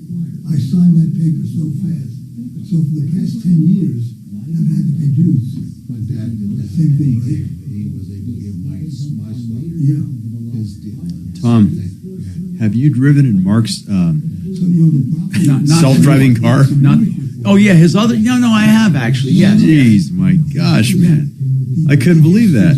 It is wonderful. That's like weird. Oh, nobody can beat Tesla technology. Nobody. That's crazy. Wow. That's why I won't get an EV car different, because they will never match the technology. Never. Mercedes and them are not doing anything like that. Nothing like it. I couldn't believe that. So I don't even know guys. Hi, Tom Martino here. Let's go to Peter real quick. Peter, what's going on with you? The other mold thing we're going to move off to another day. Go ahead, Peter. Yes. I was listening to your show earlier, and you were saying how Anderson Windows could put a lien on that home. Yeah, if they don't collect from the person who signed the loan, they're going to go to where the betterment took place, which was the home. That's where the betterment took place, or where they got their quantum merit is what they call it. I understand that, Tom, but there's no way they could file a lien on that home because the homeowner, the property owner, never authorized that installation. I think the tenant did. Okay, I understand that, but I think they can. I think one of the arguments the homeowner will have is that he didn't authorize it. But I think the lien can be filed. And they often do that because they claim you got the benefit of it and you knew it was happening and you did not stop it. But it could go either way. I really don't know, Peter. It's a mystery. And it just is. We have more coming up on the Troubleshooter Show, 303-713-TALK. So, Tom, what do you think would happen? Let's say the homeowner is on vacation. Yeah. Comes back, his windows or roof with some discernible improvement, but he was never there. I don't know. See that? You know, this is a question we ponder all the time, guys. Yeah. This is the same thing with the garage thing. Like, who has responsibility for what? What can that tenant sign for? And will the homeowner have a right to get that lien removed? I mean, especially if there's no way you could have known. Sounds like it's going to be a nasty divorce. Yeah. Like extra nasty. Walk your property to give you a complete estimate, and they'll even help you file your insurance claim so you get it all covered. Think smart, think Genesis Total Exteriors on my referral list at referrallist.com or GenesisTotalExteriors.com. 303-679-8509. Denver's talk station, Radio 630 KHOW. KRFX HD2 Denver. KHOW Denver. This is 630 KHOW. Denver's talk station and iHeart radio station. Guaranteed human. ABC News, I'm Michelle Franzen. In Madison, Wisconsin, protests broke out following a deadly encounter between police and a black man who has not yet been identified publicly. ABC's Peter Thomas says video circulating online shows 3 shots were fired during the altercation. Protesters marching through downtown Madison following a deadly encounter between police and a black man authorities say was armed with a knife. Police say officers were called for reports of a man checking vehicle doors. When officers tried to make contact, they say he fled on a bicycle. About a half hour later, officers catching up with him and a physical struggle ensued in a busy intersection. The mayor is calling for protests to remain peaceful. After Bertha made landfall as a tropical storm yesterday east of New Orleans, remnants of that storm still triggering flash flooding along Gulf Coast states. Water rescues continuing in West Virginia today following severe flooding. They would have to do it fucking Wednesday. 2 people are unaccounted for. This is ABC News.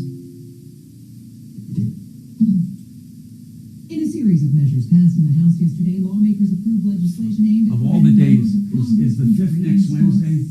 No, it's in 2 weeks. It's in 2 weeks. Oh, I got 2 weeks to wait. The House would essentially impose fines payable to the respective House of Congress for members who buy corporate stocks.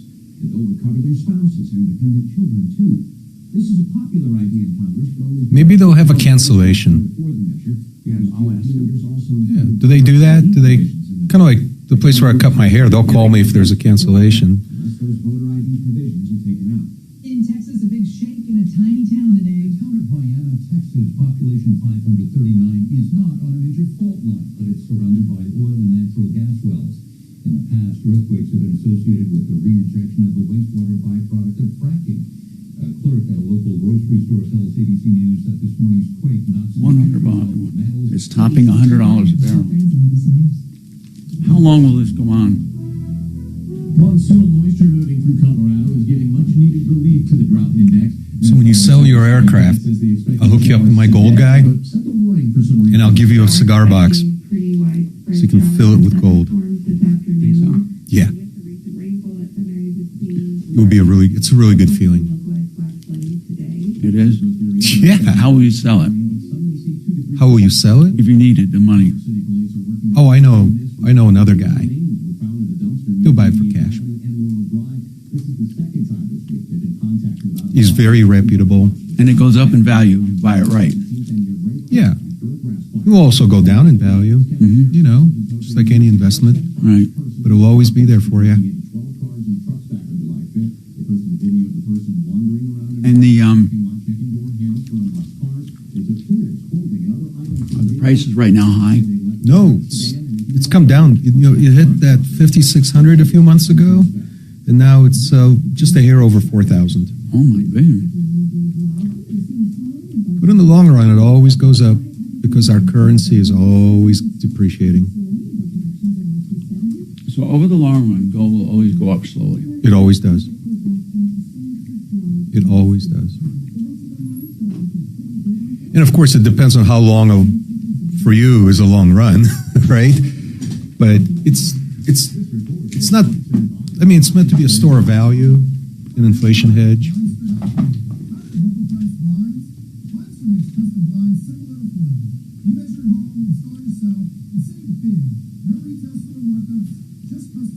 Yeah, gold has never failed in human history.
Frank, what company is that's always advertising? This woman named Gail something. She's always says she's a million buyers. What the hell is that all about? What?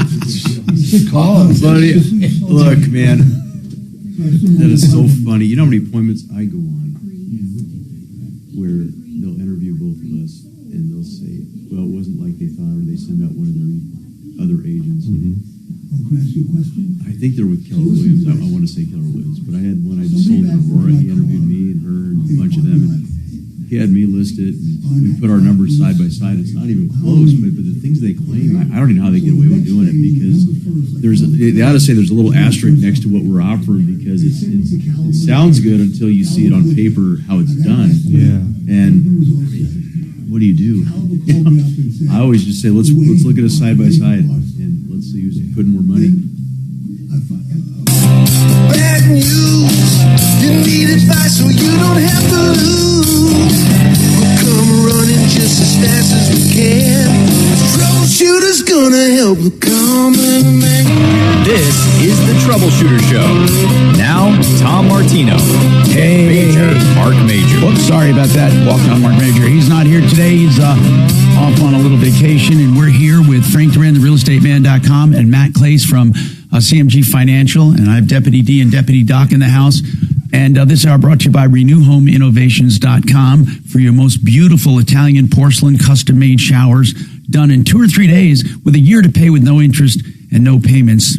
303-904-2000. RenewHomeInnovations.com. Okay, we've been talking real estate, the economy. We've been talking everything here. One thing about insurance claims I want to go over. We had a call about an insurance claim. Here's what happened. He had a leak under a sink, and he had it a year ago. He fixed the leak, but did not fix anything else where the water went to. He didn't fix the wet stuff. It sat there for a year. Now he has mold. An insurance company is not going to fix stuff that you let go. You have to mitigate your losses and stop the spread, so to speak. He never cleaned it out, and now he's getting ready to have a construction company, Genesis, come and do it. But now he wants to know how much of that asbestos will be worked with, how much will the mold be worked with, and they're not going to cover that. They're not going to cover the mold part of it, and I'm not sure they'll cover the asbestos. If he waited too long is what happened. And that water break, he should have reported it immediately, and then he could have gotten repairs. By the way, they do repairs, but they don't fix the water leak, the pipe. They won't fix the plumbing, but they'll fix the damage the plumbing did. But they won't fix the mold because it wouldn't have come there had he fixed it sooner and gotten all that out of there. In other words, if he had a contractor right away take care of it, he would not have had that buildup of mold, so he wouldn't have had to done the major construction, which is going to include the asbestos. It just is a cascade of events that insurance doesn't cover. That's why it's always better to get things fixed as quickly as possible. All right, I do have some real estate questions I want to get to and some mortgage questions. We answered this, but are there still lock-in homeowners refusing to sell because of their low mortgage rates? Okay, in other words, do you have people that want to sell but won't sell until rates come down because they have a great rate and they don't want to sell and get a terrible rate? You know, Tom, for a while, it seemed like we were not getting as much inventory on the market because of people in those great situations. They want to stay. They say, look, I got a 3% loan. I'll never beat that. Although lately, what I've noticed is people that are retiring or moving out of state, even though they don't want to give up that rate because of certain needs, it's just time to move right now. So I've seen more go on the market maybe just this summer than I've seen in a while. Okay. Are there any special insights or tricks you can tell someone when staging a home? It's case by case, and what we do is we have professional stagers that'll walk the property with you and base it on the personality of your home, the color scheme, those types of things. So that's all going to be case by case, Tom. Okay. What's the, let me see. If mortgage rates fall, how long does it take for the market to react, guys?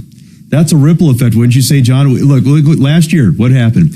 September was soft. Rates finally cut. What happened in October? Yeah, we got right below 6% in October there, and it sparked it, and then it went away. They want to know right now, if they buy right now under these rates, can they? Is it a good idea, or do you like refinancing? How realistic is it? What would rates have to move to make it worth refinancing? I mean, if they buy now, they're going to be buying at 5.5. Oh no, 6.5. Oh my God, that's what I meant. 6.5, 6.5. Yeah. So they're going to be buying at 6.5 right now. What would rates have to go to make it worthwhile? Well, it depends on that, but you always look at it. It's a minimum of a 0.5 point drop in order to make it somewhat worthwhile. Okay, with the cost, but typically there. But yeah. Hey, John, listen. I've been here helping Tom and Mark with the show for a couple of years, and you and I have met so many times. The three of you discussed your all-in-one loan product in really great glowing terms. But I think you two, all three of you have been discussing it for such a long time, you kind of got away from the basics. And I have to confess, I really don't understand what that, honestly, I really don't fully understand it. So I'm wondering if you could take just a minute or two to kind of go to the very basics. Pretend I'm a new client that walked into your office, says, hey, I'd like to use the equity in my home, and you offer them the all-in-one loan. Can you start from the beginning? That's a good idea. Walk us through to the end. Yeah. What is it for? I want to preface it first by saying that they're a bank. And because they're a bank, if you want to do the all-in-one loan, you have to have a bank account with their bank. And that's easy, right? I mean, it's like opening any other checking account, right? We actually provide it with the loan. We provide the checking account. Right. So it's not a hurdle to overcome. When you get this loan, you're also getting a bank account. Okay, now go ahead. Yeah, because a checking account is almost as important as the loan, as you say. So they're two together. And people have understood the strategy, but it's a first lien HELOC tied together with your checking account. So, for example, just simple numbers. If you were to borrow $100,000 and you owed $100,000 on your loan, and at the beginning of the month, you typically deposit $5,000 into your checking account. Typically, with a checking account, you leave it in that checking account because it's liquid, and you want to be able to pay a bill 5 days later or 7 days later. Well, with this loan, what it does, and it has an automatic sweep account, which really makes it'll take all that $5,000 at the end of that business day, the first day of the month, sweeps it over, and you're only paying interest on $95,000 now. So you're saving interest. Do you understand how that works? Wait, let's go back to the $100,000. So when I open this checking account at CMG and sign up for the all-in-one loan, you actually take $100,000 of my home equity and you put it in the checking account? Is that what happens? No, it stays in the line of credit. As an available line of credit, exactly. But I'm not paying interest on it. Not if you're not using it. No. Okay, Yes. okay. Yes. So basically it's just an account, a checking account with zero balance, but I can write a check for up to $100,000. Yeah, but there's something different. Correct. Mm-hmm. If you have savings, you can sweep that account into this CMG account. Okay, you put money into that CMG account, and for every dollar that sits in that CMG account, it is earning the same interest as your loan is accruing. So you are erasing that much interest from your loan. Right, but that loan is not accruing anything unless I write a check in the amount against that line of credit. If you have a zero balance, there's zero. If you have yeah, that's where I'm going. No, but I'm talking about people who refi. They might have a $300,000 loan, right? Yeah. And then they have another available line of credit of maybe 50. So they have 50,000 available for credit. Right. They had 300,000 to pay off their first when they went to the all-in-one loan. So now you got an all-in-one loan, but there's a balance of 300,000 on it. Mm-hmm. So because that money has already been used up by the consumer to pay something else off. To pay the house off. Yeah, right. When people refinance, they're paying off a loan. Oh yeah, no, I totally understand that part. And so if I understand what John had just said, so you have this negative balance in your line of credit, but if you turn that checking account into your primary checking account, and like your direct deposits and all that stuff start going in there, even though you're going to use that money up to pay your bills, in the meantime, while it sits there, in the meantime, until you pay off your Visa card with that money from your direct deposits, it's actually reducing the outstanding balance on your equity loan. Is that correct? Yes, exactly. On your mortgage loan, which saves you a lot of interest.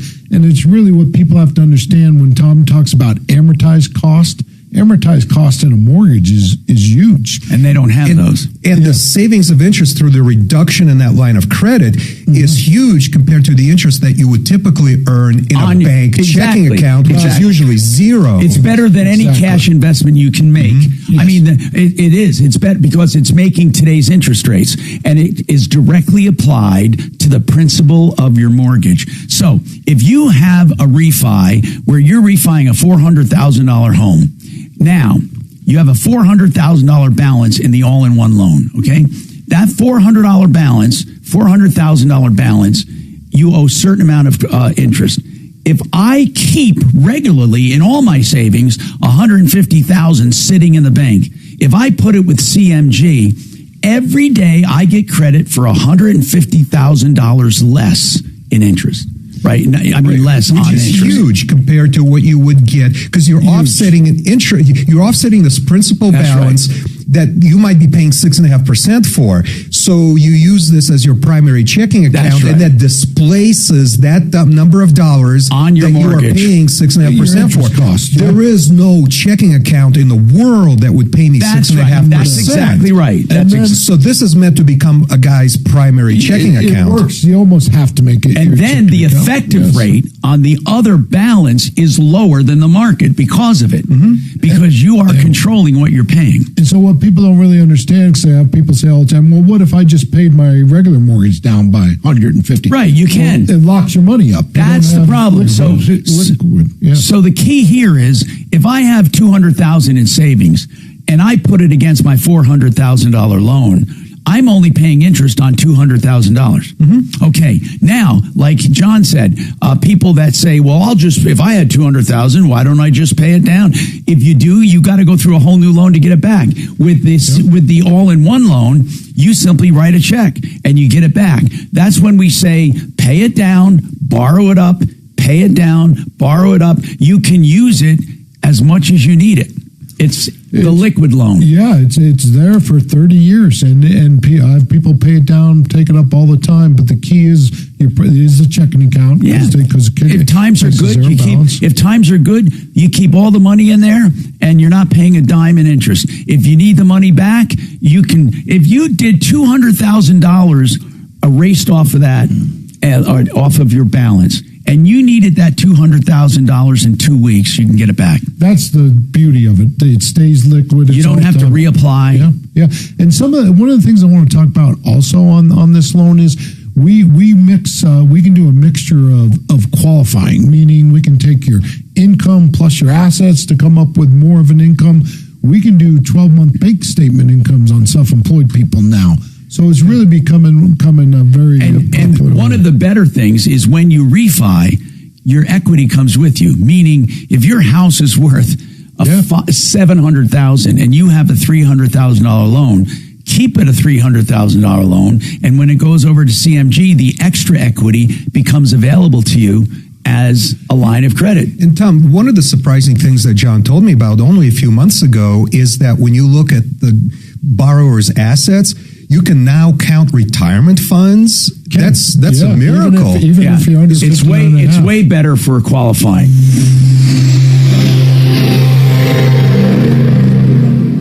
If you run a business and need to get your message to your next customers fast, nothing is faster than audio with iHeart. Let us help you grow your business at the speed of sound today at 844-844-iHeart. I got it. EuroPlumbingColorado.com. You'll get the best prices on plumbing than anywhere. That's right. So if you want a water heater, you pay less, starting at $15.99. Are you kidding me? They do Repex complete repiping cheaper and better than anybody. In fact, most companies go to them to have it done, so you can get it done direct from the source. EuroPlumbingColorado.com. And what they do is give you prices on the phone or on the internet, on their site.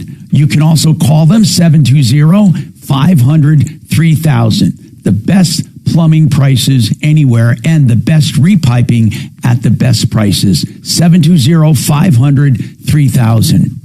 Sheridan Auto Tech. He'll be in tomorrow for our car day. Sheridan Auto Tech is a place you should go for your auto repair and maintenance, bar none. Even my new car, I took there. Now, if I needed a warranty issue, I could go back to the dealer. But for all other work, I have Sheridan Auto Tech do it. Why? Because they do it cheaper and better. I save a ton of money. They can also do routine maintenance and repairs for anyone, and they do electrical issues as well and pre-buy inspections on Colfax west of Wadsworth. SheridanAutotech.com. 303-455-7242.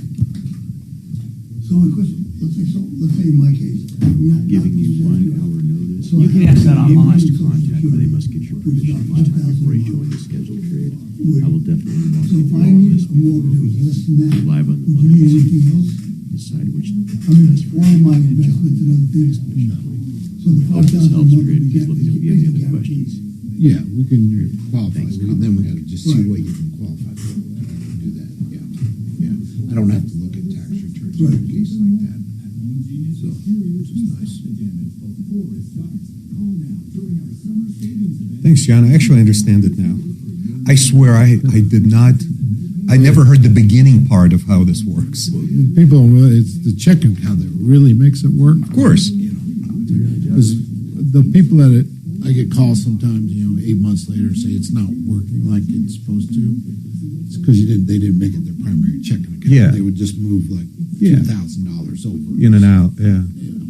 Yeah, it's got to be your primary bank account. In order to make it work like it should. Is there a debit card available? Yeah, it's just like any other checking account. Shit, No that's difference. None. Online banking. Oh, great. Everything. I can set up my auto pays, whatever. It's just like just as a normal checking account. Normal checking account, I tell people it usually takes about 3 months to make it comfortable with it and make it your primary checking account. Yeah. Which I don't understand why it would even take 3 months. It wouldn't, but Yeah. it's just people switching auto pays and direct deposits. Oh, sure, yeah, that's stuff. 2 seconds, 2 minutes. While you're setting that up, you can tie 10 different accounts and do ACHs across and stuff. But, yeah. 1-800-LifeLock, promo code bank, lifelock.com. Yeah, I think it would be helpful to go back to the very beginning of that explanation every time you talk about it. Because for 2 years now, I've been listening to you guys discuss it. I think I'm going to do a little video too, put it on the referral list site or something. You got to do that. I had no clue. How the hell do you start with that? Do you take out a second mortgage? Do I sell my place first? I mean, I didn't know where to start. But that's a wonderful product. And it's an actual bank, like FDIC. Oh, yeah, a bank. completely touch everything. CMG Bank. We just started. It's called Bank CMG, but we also use North Point. We have 2 other banks that have the checking account because the checking account has to have the automatic sweep back and forth, which is hard to find. Oh, interesting. Like you couldn't just go to a bank and they'll do that, but the automatic sweep. So we have Bank CMG. It's called. That's where we're gonna pretty much do all the automatic sweep happens immediately upon deposit to reduce the loan balance at the end of the business day. Yeah. Anything that's sitting in the checking account sweeps. You get up the next morning, zero balance. Zero. That's exactly what I do. But if you write a check, it just pulls. Just automatically, yeah. So it keeps sweeping every night, no matter what's That's in awesome. And you're saving 6.5% on every dollar that it's saving interest, same as earning interest. Yeah. That's kind of what we say. Yeah. And then what people like is, like Tom said, they don't want to pay $50,000 to their regular mortgage because now they can't go get it back out unless they refinance.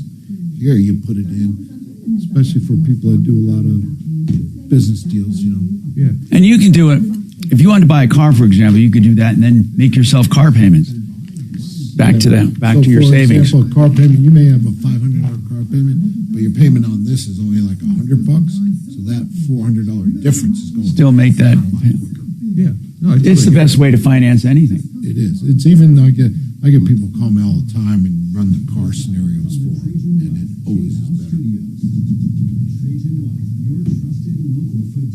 When you first do it, and you have a paid off house, you have to put something.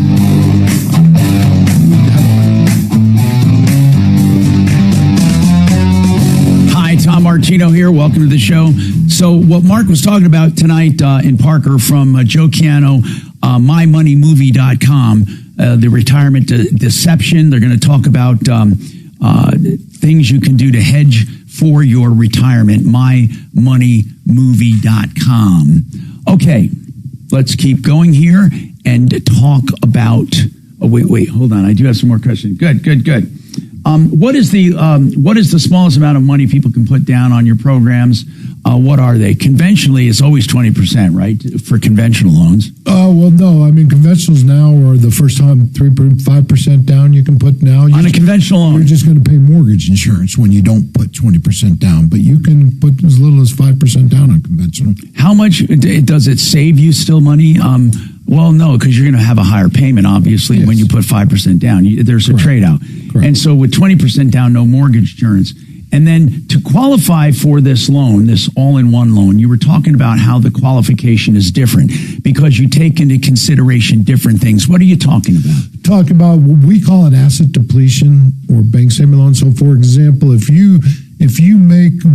your tax returns show you make, let's just say $10,000 a month or $120 a year, but then you have X amount in your retirement accounts.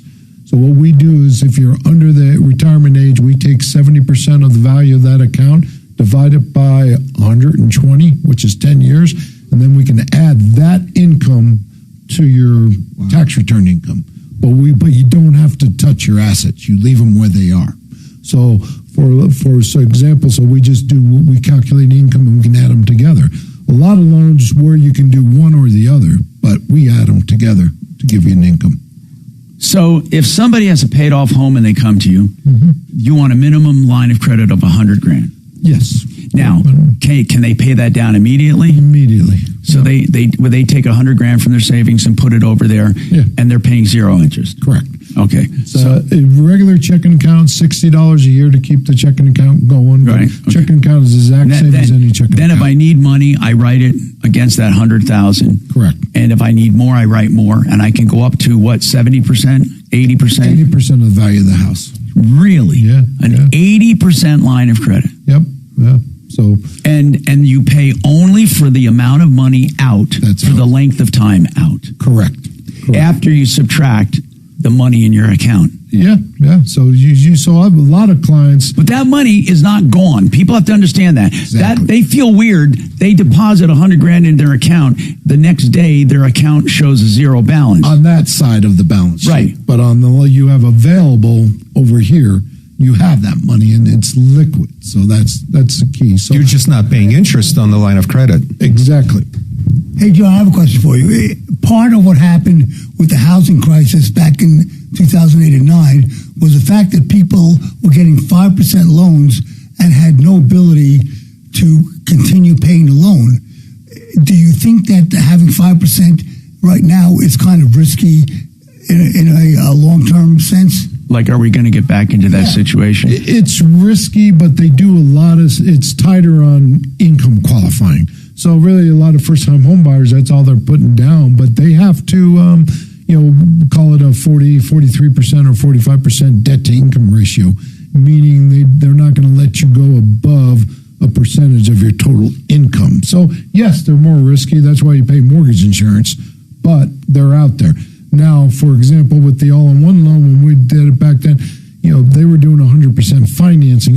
That is when people got into big trouble. Okay, so on the all-in-one loan, let's say I have, it's down, I don't owe any money on my house. I want to just stop it.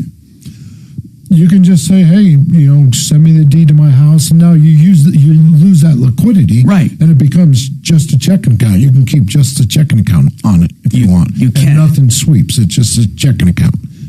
Or you can close both. But I mean, it's easy to get out of if you want. Easy to get out of. Yes. Okay, so it's not like you're not signing a long term. You have to do this. You could pay it off in 2 weeks if you wanted to, and send the deed to the house. There's no restrictions. Now, with the checking account, if you don't keep money in it, there's no penalty. No penalty. You just have. There's a lot of times when I take people, especially self-employed people, where they'll go a month or two without getting commissions, then the payment can be made out of that available line of credit. So you technically don't have to make a mortgage payment. It can take it out of what you have available on the line of credit, that thing. So you don't have to make a deposit, but that's what really makes it work is when you run your cash flow. So is a monthly payment required, a normal monthly payment? I mean, it does an interest charge. So if you have a zero balance, there's zero interest charge. But if there's an interest charge comes out on the 25th of the month. So say you had a $200,000 line of credit, right. You owed $100, and say the interest cost was $500. Well, on the 25th of the month, now that $100, it's going to charge you $500 on that line of credit.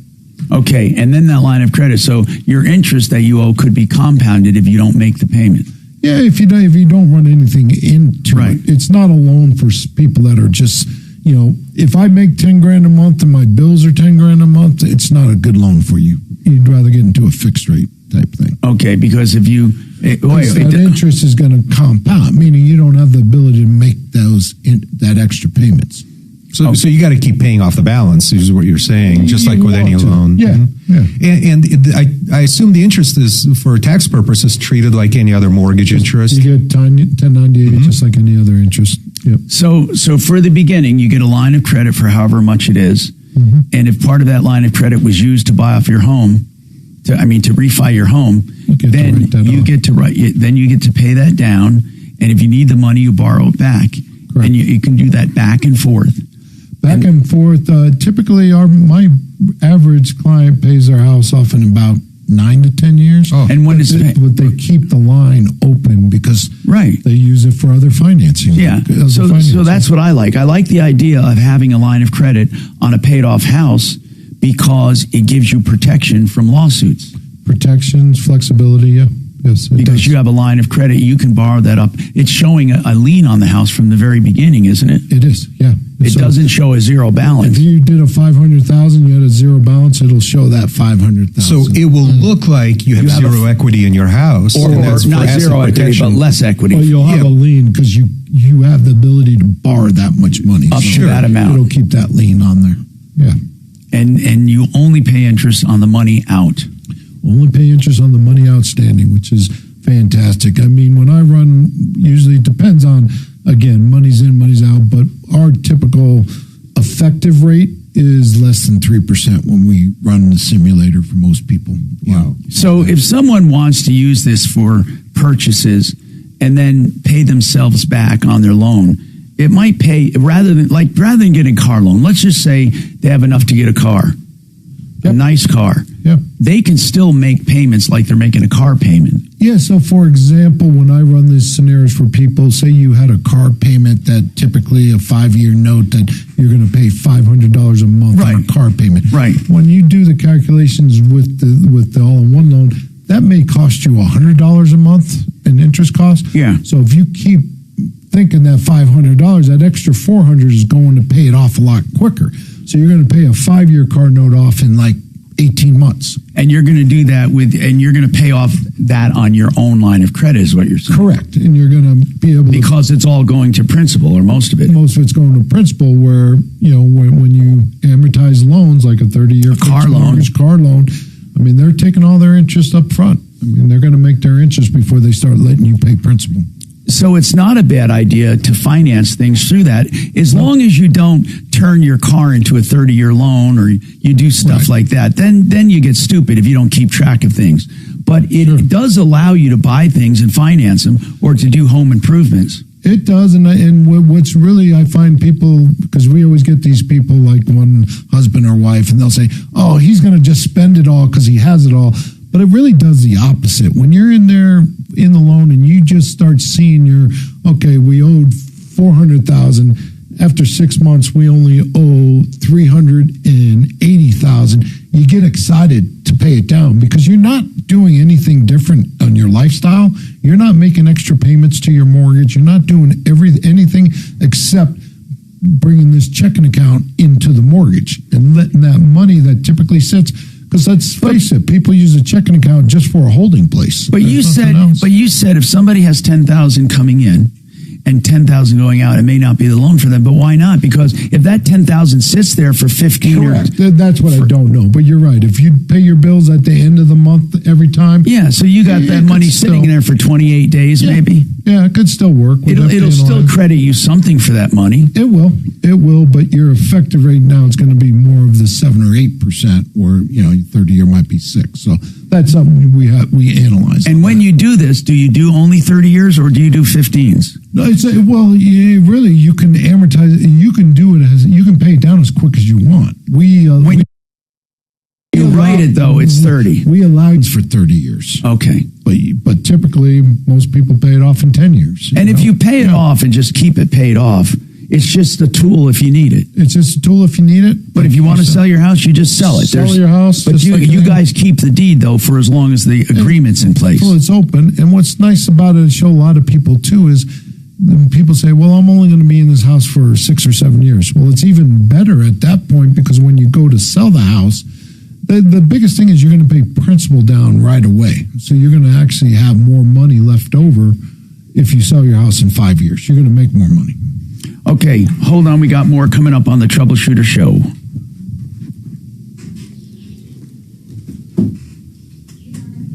Anyway, so just to finish,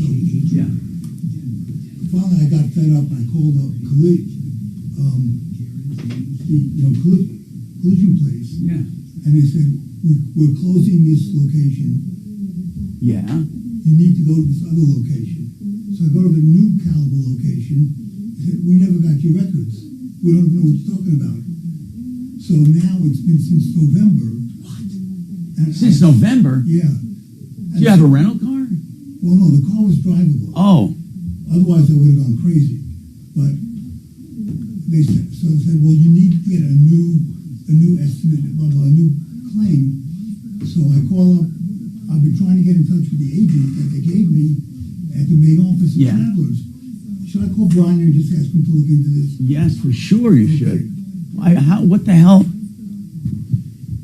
GenesisTotalExteriors.com for all of your exterior cars house needs, like your roof, your soffits, your fascia, your siding, your windows, your doors, your decks, your painting. Genesis does it all, and they are a contractor you can trust for other things like mold remediation and mold detection. They can also do basements and baths. They do anything that you need. GenesisTotalExteriors.com. As I said, to have a contractor you can trust is a breath of fresh air. Genesis, 303-679-8509. FixMyHome.com is the website for Fix It 24/7, and fix is in both their names. Fix It 24/7 wants to fix things. That's what they do. They want to save you money, and they want to prevent costly breakdowns. That's why they offer this extreme clean, tune, and check for a crazy $39. That's all. They take apart your air conditioning system. They clean every nook and cranny. They change out what needs to be changed, and then they put it all back together and service it like new. Fix It 24/7 does this for $39 because they want you to be a customer for their plumbing, heating, cooling, electric, and drains. So go to fixmyhome.com, book now, and they also do free second opinions. Fixmyhome.com, book now. Discount Bath is a place you go if you want to remodel a bath or put in a bath and you want a discount. Hence the name Discount Bath. And you know what? They really mean it. You won't get better prices or better values. I'm telling you, go to Discount Bath and put them to the test. You will see that they'll do all the preliminary work up front without charging you because they know you're going to choose them. And when you go there, you will love the varying finishes and fixtures they have and the different plans. So in other words, it doesn't have to be a giant bath. They can do a hall room bath or a Jack and Jill bath. That's discountbath.com, 720-979-2322.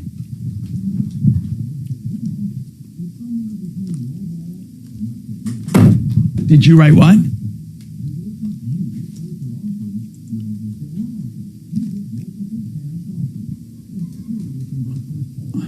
Hold on, I'll see. That's how you had it written. I did that. This is how you had it written. Look, I restored it. I did it wrong.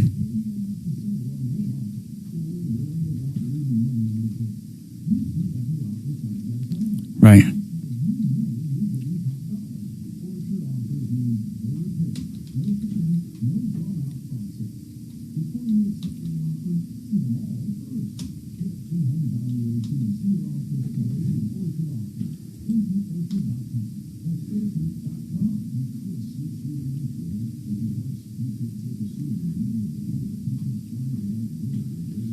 How's your son doing in the real estate? Didn't you say? He's doing good. Yeah? You know, he is.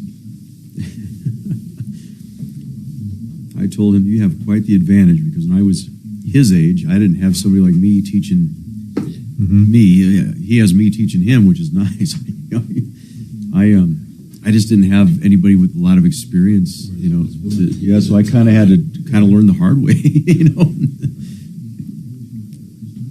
And I said, you're going to see like a year's worth of real estate experience in a week, buddy. So you got a nice thing going here. When he used to play soccer when he was a little kid, we used to practice every day. We were very disciplined, and I said, you got to get a lot of touches on the ball to get skill, and he got really skilled at that ball, really skilled. And I told him, you got to think of real estate the same way. You got to touch a lot of files, you got to learn a lot of things, and you'll get skilled. Yeah. But experience is big part. Oh my gosh, yeah, it is. My biological dad he had his own real estate company, but I didn't know him. I didn't really get to know him until the last 5 years of his life. So It wasn't the thing where I could go ask him questions or ask him how do you do this or that. So I kind of. You didn't have a mentor. I didn't have that. No. I mean, I had a good broker, Bob Scott. He was a good broker. He didn't do a lot of business, but at least he was patient with me and taught me things. Was that here in the metro area? Yeah. So my biological dad, his name was Rick Mays, M-A-E-S. So I didn't have his last name, but he used to own RLM Real Estate in Denver. So he did it for 20 years. But the funny thing is, the last 5 years of his life, we got close. We never talked about real estate. We talked about everything but real estate. It's that funny. Yeah.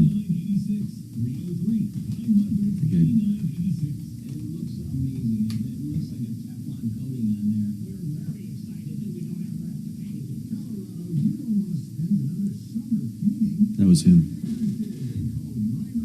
He looks just like. Is that funny? Yeah. Seriously, that could be you. Is that funny?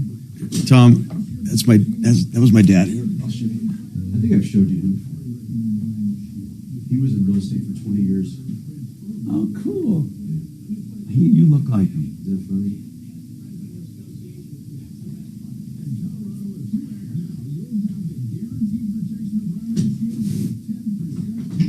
He was actually a nice guy.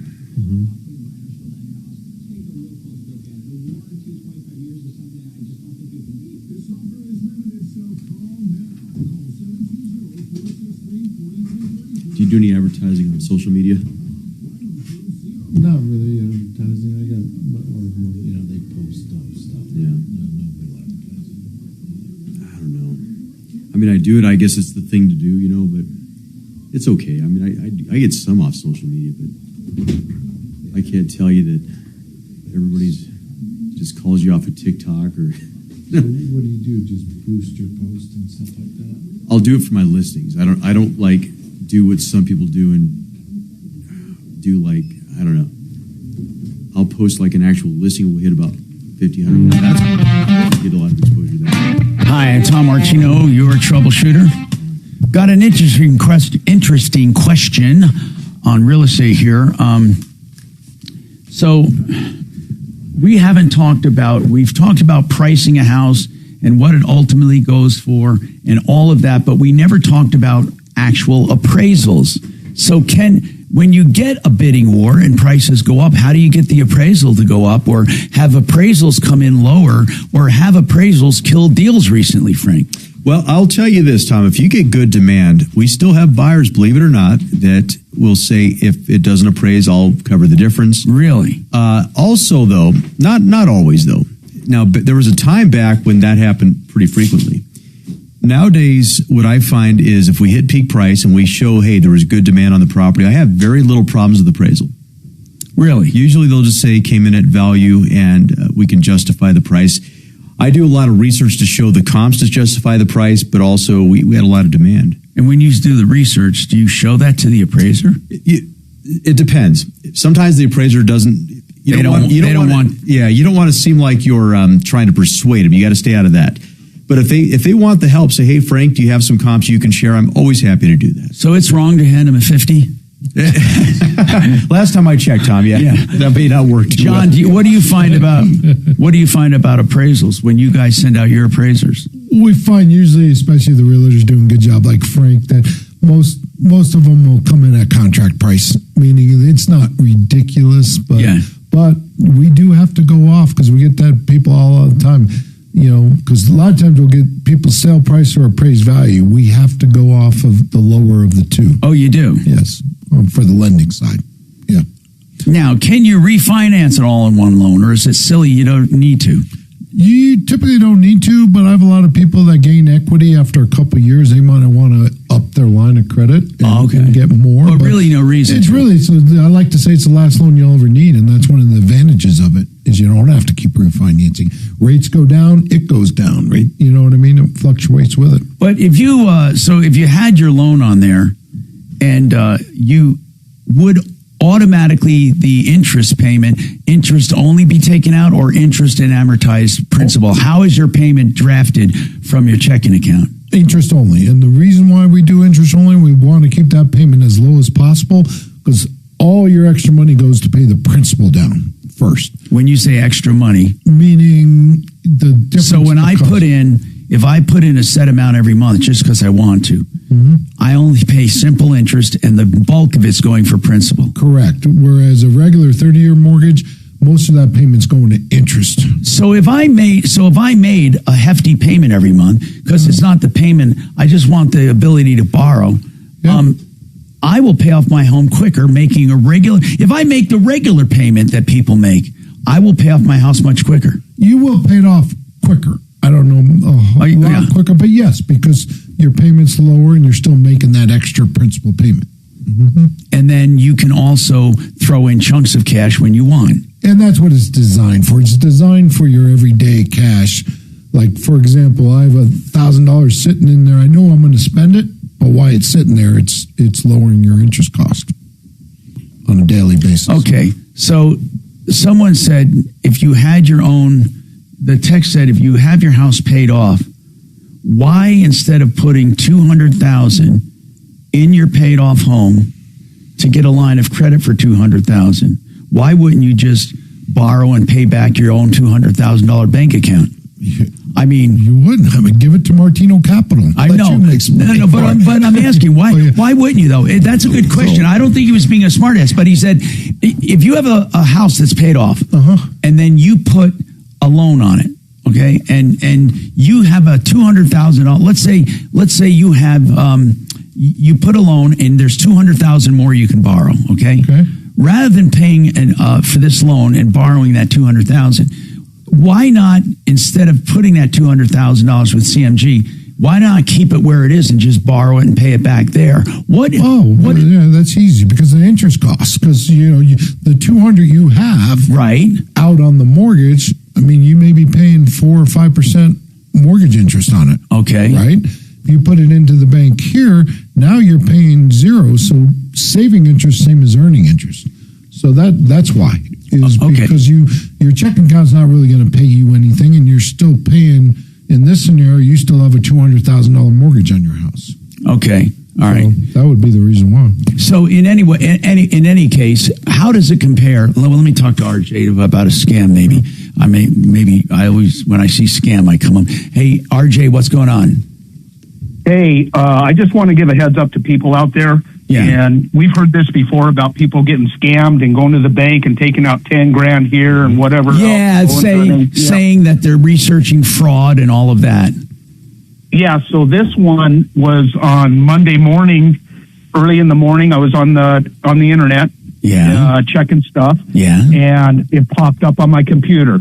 Trojan virus.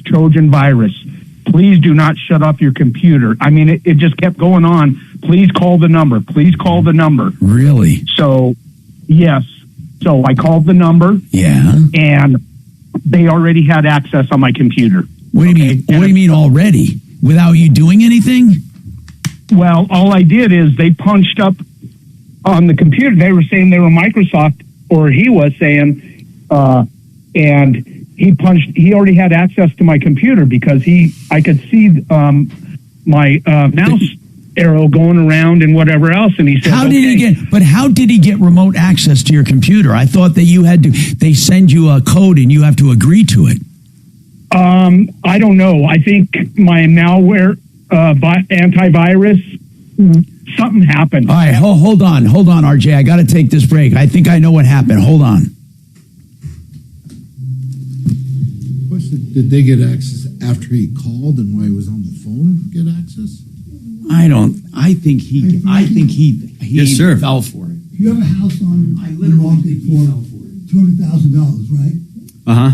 And somebody offers you $200,000. Are you obligated to sell it to them? Absolutely not, because it's what's called a solicitation of offers. Okay. Yeah. So if you think full money offers, you don't have to take. Yeah, you don't have to legally take it. It's just a solicitation of offer. Okay. Yeah. So you can wait for a higher bid. Yeah, you could. Yeah.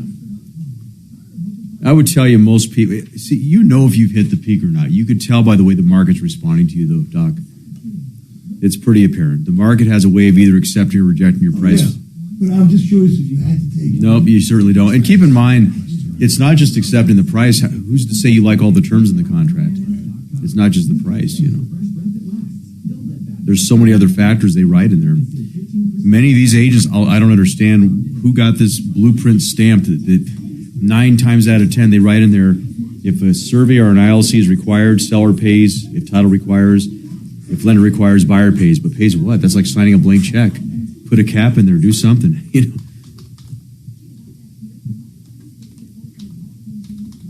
Yeah, after you agree to it, and then the ILC or survey comes in at $5,000. Hey, that happened. I had 2 last year. I had 2 last year where I had that clause in there that my seller's only obligated up to the first 500. And both times the title required a survey, and it was $6,000, and they were like, "Oh, we would have been paying that." And guess who paid it? The buyer, because we put a cap in there. We're only go up to 500. Put a cap, yeah. Because you never know. Yeah. Never sign a blank check. My gosh. There's something on it. How many people actually use the loan as a line of credit? I mean, actually draw money out as opposed to just keeping money in there to lower. Most people most people, especially if you're paying off a mortgage, most people will use it as their primary checking account to do it. I have a lot of guys like Mark and Susan, they paid it to zero. And they don't push money back and forth unless they need to, but he can write a check if he wants to. But to put it to zero, he has to have 100,000 in there then, because that was the minimum, right? Yeah. Or like you. I mean, you have a house free and clear. Right. You may do a line for 500,000 or 800,000. You do 100 at closing, then you pay that $100. So now you have zero, but you have access to it. That's I was misunderstanding. Okay, good. So So now you you do don't 100 in closing, and you pay it off, and then you have access to anything you want anytime you want. Up to 5 or 8, whatever you want to do. They're up to $1 million. But they don't have to make it their checking account because they never really draw against it. Right. Unless they need to, pay it down. So, No. for example, you could just, it's good there.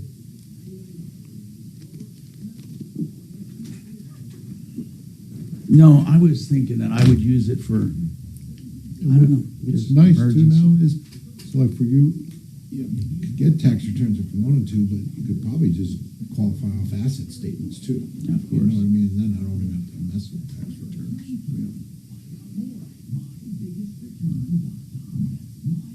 Is that all we want to similar to what Kurt was proposing a couple of years ago? Yeah. Same loan. What? Same loan. He was a broker in it. Just so you may get a call from him. They opened up the broker world again. There's a company out there. They have to charge more, but it's back out there.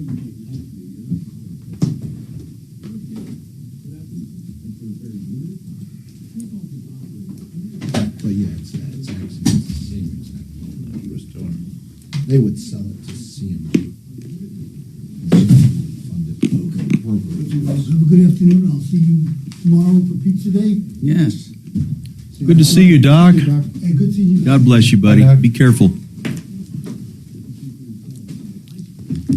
Doc, I haven't seen you in a long time. I know, we keep missing each other for days.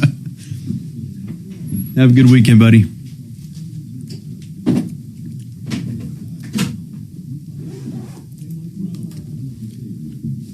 You got a busy day, Dimitri?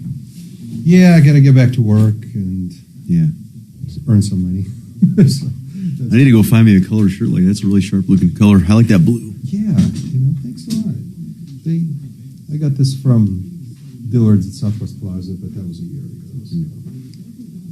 I also saw something almost identical at the Ariat store. They just charge a lot more. They just charge a lot more. Yeah, $59 at Ariat. Oh, geez. Are you getting any action on that other condo? We don't have to mention the name, but that other condo. Are you getting any? Oh, for Lauren? Yeah. No, we pulled it. They're going to rent it for a while. I told me either price it right or we're going to have to. A little bit too early. I think we have a couple of seconds left. My suggestion is, guys, either price it right or hold on to it. What do you want to do? And they decided to hold on and rent. We're going to try again next year, see how the market is. But he doesn't want to come down to the price the market's going to pay. And the market's given us very clear signs they're not going to pay that. And then the last time I checked, there was one under contract out of 25 active listings. One buyer for 25 homes. I don't think so. You got to price it to sell. Hi, Tom Martino here, 303-713-TALK. 713-8255. Call that number. Call 303 Martino for help, and we'll help you. Frank Duran, therealestateman.com was here, and also partnerinlending.com. And we ran out of time. So remember, 303 Martino will get you help, information, consumer help information, and referrals.